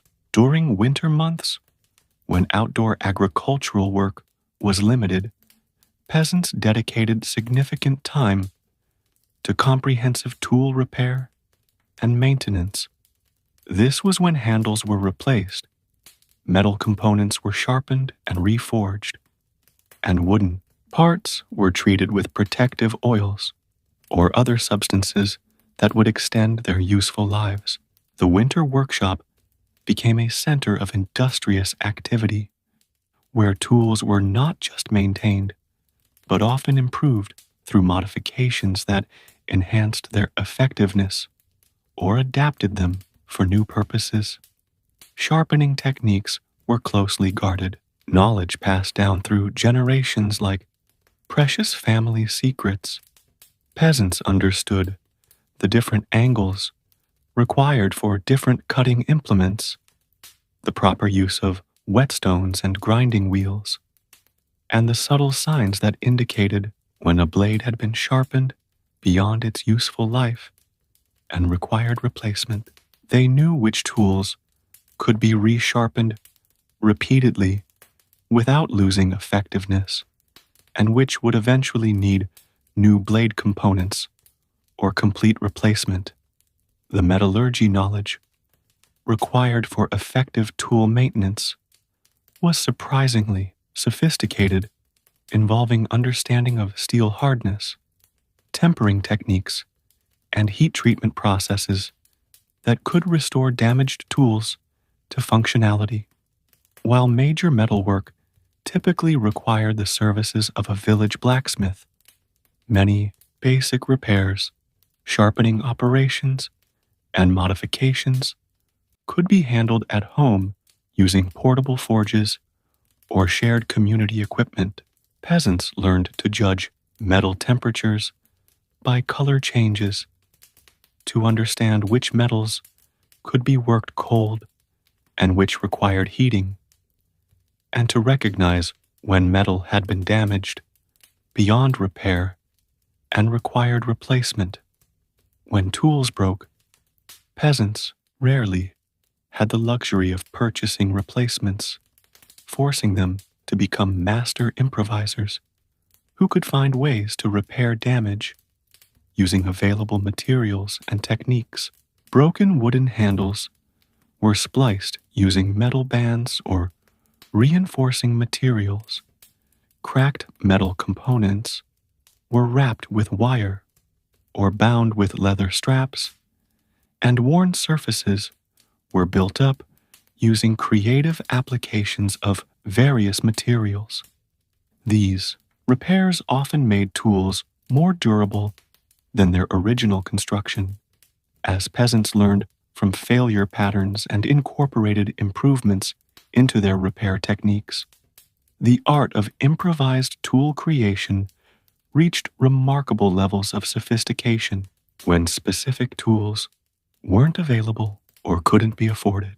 Peasants fashioned alternatives using whatever materials were at hand, creating knives from scrap metal, improvising hammers using stones and wooden handles, and crafting specialized agricultural implements from combinations of wood, metal, and leather. These improvised tools often proved so effective that their designs were copied and refined by others in the community. Wooden tool components required different but equally important maintenance skills that involved understanding wood selection, grain patterns, treatment techniques, and repair methods. Peasants became expert at selecting appropriate wood types for different applications, understanding which species provided the strength, flexibility, or durability required for specific tools. They knew which woods could be bent when heated, which were naturally water resistant, and which would hold up best under different types of mechanical stress. Tool modification and adaptation were ongoing processes that reflected changing needs, available resources, and accumulated experience with tool performance. A hammer designed for one type of work might be modified for completely different applications by changing its handle length, altering its head shape, or adding specialized features that enhanced its effectiveness for new purposes. Plows were regularly adjusted and modified to work with different soil types, to accommodate available draft animals, or to incorporate improvements that increased their efficiency. The economics of tool maintenance influenced every repair decision, with peasants developing sophisticated cost-benefit analyses that weighed repair material expenses and labor time against replacement costs or the consequences of doing without essential tools. These calculations considered not just immediate costs but long-term implications for productivity, safety, and future tool needs. Families often had to choose between repairing existing tools and acquiring new ones, making decisions that could affect their productivity and welfare for years. Community cooperation played crucial roles in tool maintenance and repair, with specialized skills, expensive equipment, and rare materials often shared among neighbors and extended family members. A village might have one person particularly skilled at metalwork, another known for woodcraft expertise, and others who had accumulated collections of repair materials or specialized tools that could be borrowed or traded. This sharing system allowed communities to maintain higher levels of tool functionality than individual families could achieve alone. The development of specialized tool maintenance knowledge created informal apprenticeship systems where younger community members learned essential skills from experienced craftsmen. These learning relationships weren't formal arrangements, but practical necessities that ensured critical knowledge was transmitted across generations and remained available to the community even when individual experts were no longer available. The medieval peasant dwelling represented far more than simple shelter. It was a complex system engineered to maximize functionality while minimizing resource consumption and ongoing maintenance requirements. These homes were sophisticated responses to the challenge of creating durable, comfortable living spaces using primarily local materials, basic tools, and accumulated community knowledge about construction techniques that had been proven effective across generations of use. Every element of construction, from foundation to roof, reflected careful consideration of material properties, environmental factors, and the multiple functions that peasant homes had to serve. Construction of peasant homes began with careful, site selection that considered multiple factors beyond simple convenience or aesthetic appeal. The ideal location provided natural protection from prevailing winds, good drainage that prevented flooding and foundation problems, reasonable proximity to water sources, and access to building materials that could be gathered or purchased economically. Peasants understood microclimates and chose sites that would be easier to heat during winter months, while remaining reasonably cool during summer heat. Site selection also involved understanding soil types and their implications for foundation, construction, and long-term structural stability. Peasant builders knew which soils could support heavy construction loads without settling, which were prone to frost damage or seasonal shifting, and which would provide good drainage around foundations. They understood the importance of avoiding low-lying areas prone to flooding and sites with poor air circulation that could create humidity problems inside completed structures.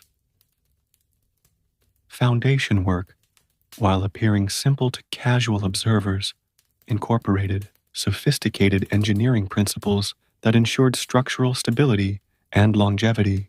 Stone foundations, where suitable stone was available, were laid with careful attention to drainage, frost protection, and load distribution. The selection of foundation stones required understanding of stone types, weathering characteristics, and proper laying techniques that created stable, durable foundations capable of supporting structures for decades. In areas where stone was scarce or unavailable, peasants created foundations using alternative materials and techniques that were equally effective. Rammed earth foundations involved compacting layers of earth, clay, and organic materials into stable platforms that could support substantial structural loads. Timber foundations used carefully selected and treated logs, arranged to distribute weight evenly while resisting rot and insect damage.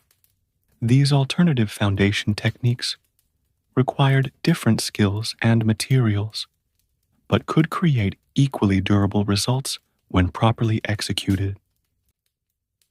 Wall construction techniques varied significantly based on available materials, but all shared common principles of structural durability, weather resistance, and efficient resource utilization. Wattle and daub construction, wooden frameworks filled with woven branches and covered with clay-based plaster, was popular because it used materials that could be gathered locally and required minimal, specialized tools or equipment. The wooden framework provided structural strength and flexibility, while the woven branches created a matrix that held clay plaster and provided insulation. The construction of wattle and daub walls required understanding of wood selection, joinery, techniques, and plaster preparation that created durable, weather-resistant structures. The wooden framework had to be strong enough to support roof loads, while flexible enough to accommodate seasonal expansion and contraction without cracking the plaster covering. The wattle filling required selection of appropriate branch materials that would hold plaster effectively while maintaining structural integrity over time. Cob construction, using mixtures of clay, sand, straw, and water, created walls that were both structural and insulating in a single construction process. Peasants developed sophisticated understanding of proper clay to sand ratios that provided adequate strength without excessive shrinkage, optimal straw lengths, and quantities that reinforced the mixture without weakening it, and curing processes that produced walls capable of lasting for generations. These techniques required careful timing and weather consideration, as different construction phases had to be completed under specific temperature and humidity conditions. The preparation of cob mixtures involved understanding of soil composition, organic additive selection, and mixing techniques that produced consistent, workable materials. Peasants learned to test clay content in local soils, to select straw lengths that provided optimal reinforcement, and to adjust mixture proportions based on seasonal weather conditions and intended wall thickness. The construction process required coordination among multiple workers and careful attention to timing that ensured each layer was properly integrated with previous work. Timber frame construction, where wood was plentiful, demonstrated remarkable engineering sophistication that created strong, flexible structures using primarily wooden joinery rather than expensive metal fasteners. Peasant builders understood complex joinery techniques, including mortise and tenon joints, dovetail connections, and various bracing methods that created stable structures capable of withstanding wind loads, settling, and seasonal movement without failure.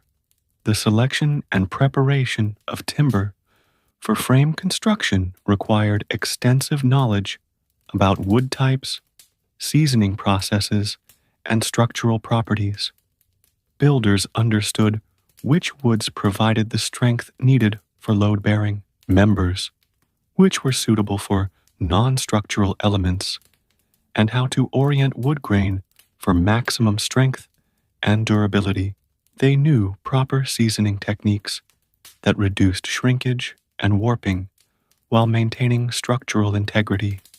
Roofing presented unique challenges that required balancing weather protection, material efficiency, insulation properties, and long-term durability.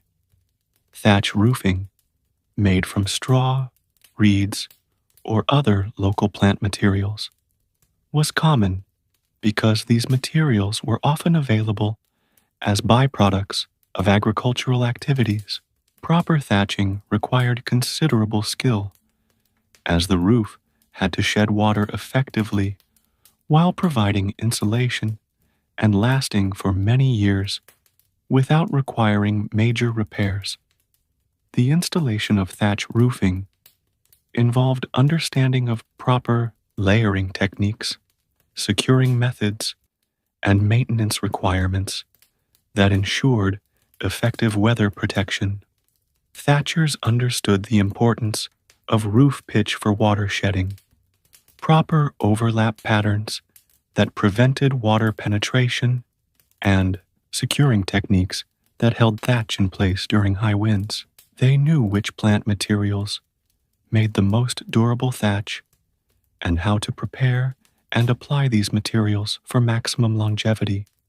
Where suitable clay was available, peasants made their own roof tiles using simple molds and firing techniques that produced durable, weather-resistant roofing materials. Tile making was often a community activity that required significant amounts of fuel for firing kilns and benefited from economies of scale that made individual family production impractical. These community tile-making efforts created products that provided superior durability and fire resistance compared to thatch, though at greater initial material and labor costs. The maintenance of peasant homes was an ongoing process that required constant attention and periodic major renovation efforts. Thatch roofs needed regular inspection and repair, with damaged sections replaced before leaks could cause structural damage to underlying wooden framework. Wall maintenance involved repairing cracks, replacing worn plaster, and addressing any moisture intrusion that could compromise structural integrity or create unhealthy living conditions. Window and door construction had to balance multiple competing requirements, including light admission, ventilation, security, and weather protection. Glass was expensive and often unavailable, forcing peasants to use alternative materials like oiled cloth, scraped animal membranes, or wooden shutters that could be closed during bad weather. These solutions required regular maintenance and periodic replacement, but could be produced using local materials and family labor. Interior organization reflected sophisticated understanding of space utilization and multifunctional design that maximized utility within limited square footage. Rooms served multiple purposes throughout daily and seasonal cycles, with furniture and layouts that could be reconfigured for different activities. Storage was integrated into walls and structural elements, maximizing usable space while minimizing material requirements for separate storage furniture. Medieval peasant communities operated on sophisticated systems of mutual support and cooperation that were essential for survival in environments where individual families could rarely achieve complete self-sufficiency. These weren't casual neighborly arrangements or informal helping relationships, but complex, formalized systems with established rules, expectations, and reciprocal obligations that created resilient communities capable of weathering disasters that would devastate isolated families. The success of these cooperation networks determined not just individual family welfare, but the survival and prosperity of entire communities. The foundation of community cooperation lay in recognition that specialized skills, expensive equipment, and certain types of labor could be shared efficiently among multiple families, creating economies of scale that benefited everyone involved. A single community might have one family particularly skilled at blacksmithing and metalwork, another with expertise in carpentry and construction, others with specialized knowledge of brewing, healing, textile production, or animal husbandry, rather than each family attempting to master all necessary skills and acquire all needed equipment. Communities developed systems where specialists provided services in exchange for other goods, services, or future obligations. These specialization networks created complex webs of interdependence that bound communities together through mutual need and reciprocal benefit. The blacksmith needed grain from farmers, leather from tanners, and wood from foresters, while these other specialists required metal tools, horseshoes, and equipment repairs from the blacksmith. This interdependence created powerful incentives for cooperation and conflict resolution, as disputes could disrupt essential service networks that everyone depended upon for survival. Seasonal labor sharing represented one of the most critical and sophisticated forms of community cooperation, as agricultural activities often required more hands than individual families could provide during brief, time-sensitive periods.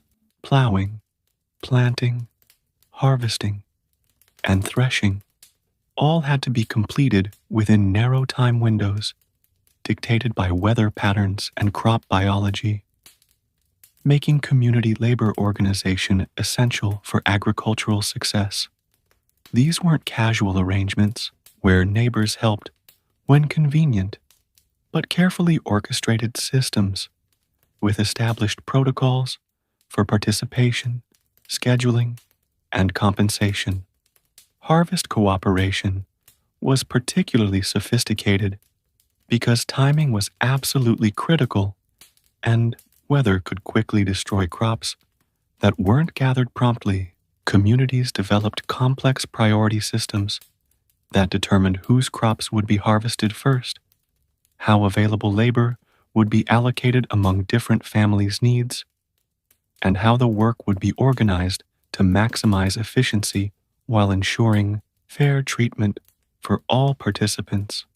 Families with larger holdings might receive priority in exchange for providing food and drink for work parties, while smaller families contributed labor in proportion to their ability and received assistance when their smaller harvests were ready.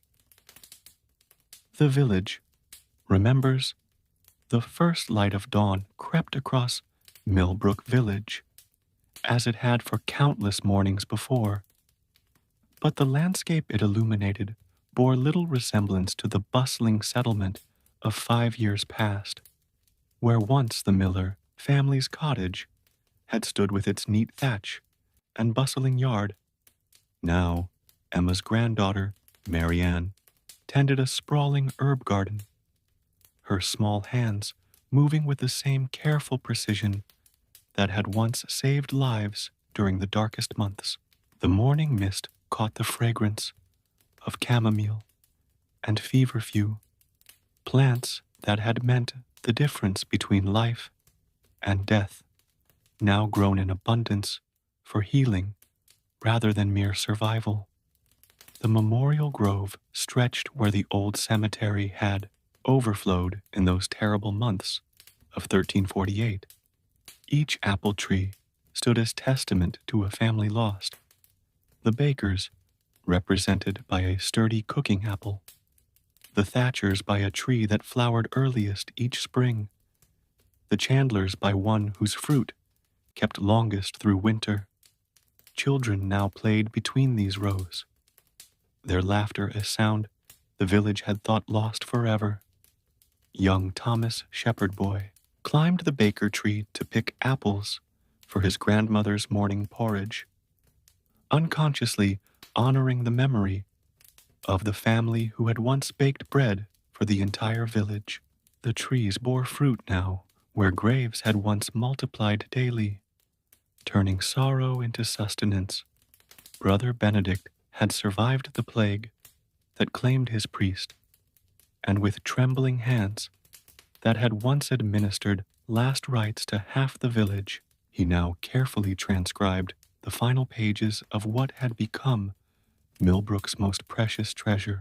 The chronicle, as it had come to be known, contained not just the names of the dead or the dates of their passing, but the knowledge that had kept the living alive. Emma Miller's recipe for rosehip syrup that prevented the scurvy when vegetables grew scarce filled 3 careful pages. The technique young William Blacksmith had developed for mending tools with scraps of metal was illustrated with precise drawings.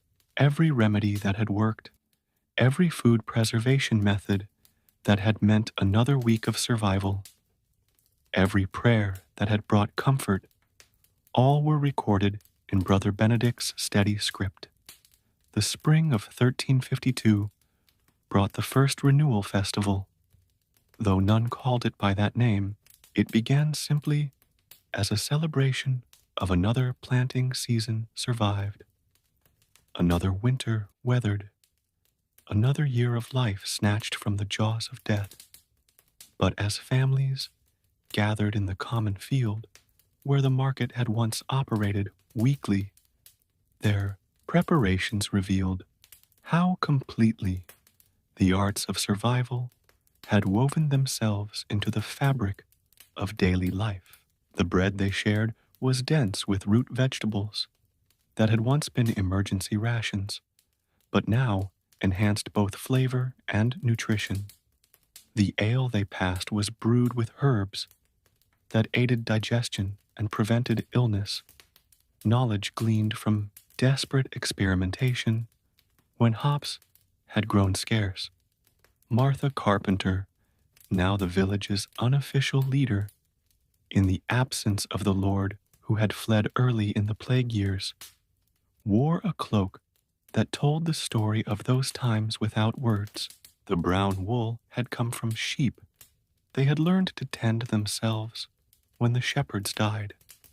The blue dye had been extracted from woad they had cultivated when merchants no longer traveled the roads. The intricate mending along one sleeve used a technique developed when thread became precious as gold, turning necessity into artistry. Every woman in the village wore similar garments, their clothing a tapestry of ingenuity born from deprivation. The children of Millbrook played games their parents did not fully recognize, yet every activity unconsciously prepared them for uncertainties ahead. They competed to identify edible plants by touch alone, a skill that had meant survival during foraging expeditions in the depths of winter. They raced to build the fastest fire using only flint and tinder, turning the desperate need for warmth during fuel shortages into playful competition. They sang counting songs that helped memorize which herbs grew where and when to harvest them, knowledge that had once been held only by the old women who died in the first wave of sickness. As evening settled over the village, the church bell began its familiar toll. But tonight it called not the faithful to prayer for the dead, but the living to share their evening meal together. The sound echoed differently now, carrying notes of celebration rather than mourning. Families emerged from their homes, some rebuilt, some repurposed, all bearing the marks of resourcefulness learned through trial and fire. The widow Sarah brought a pot of stew made from herbs she had learned to identify when store of grain ran low. Young couples carried children born during the plague years, babies who had survived their first winters through knowledge their parents had never expected to need. The great hall of the manor house, abandoned when its lord fled, had been transformed into a common dining space where hierarchy meant less than contribution, where survival had created bonds stronger than ancient custom. Here, former serfs sat beside the few remaining freemen, their differences diminished by shared experience of watching the world end and then rebuilding it with their own hands. The conversations that rose and fell around rough wooden tables spoke of plans for the coming planting season, of marriages being negotiated between villages, of knowledge being shared that would help other communities prepare for future trials. As the last light faded from the western sky and candles flickered to life throughout the hall, the sound that filled the evening air was not the keening of mourners or the desperate prayers of the dying, but the gentle murmur of a community that had looked into the abyss and chosen life. Tomorrow would bring its own challenges, its own uncertainties.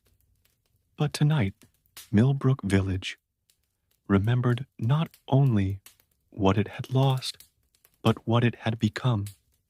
A place where neighbors had become family, where necessity had become wisdom, and where the very act of surviving together had transformed them all.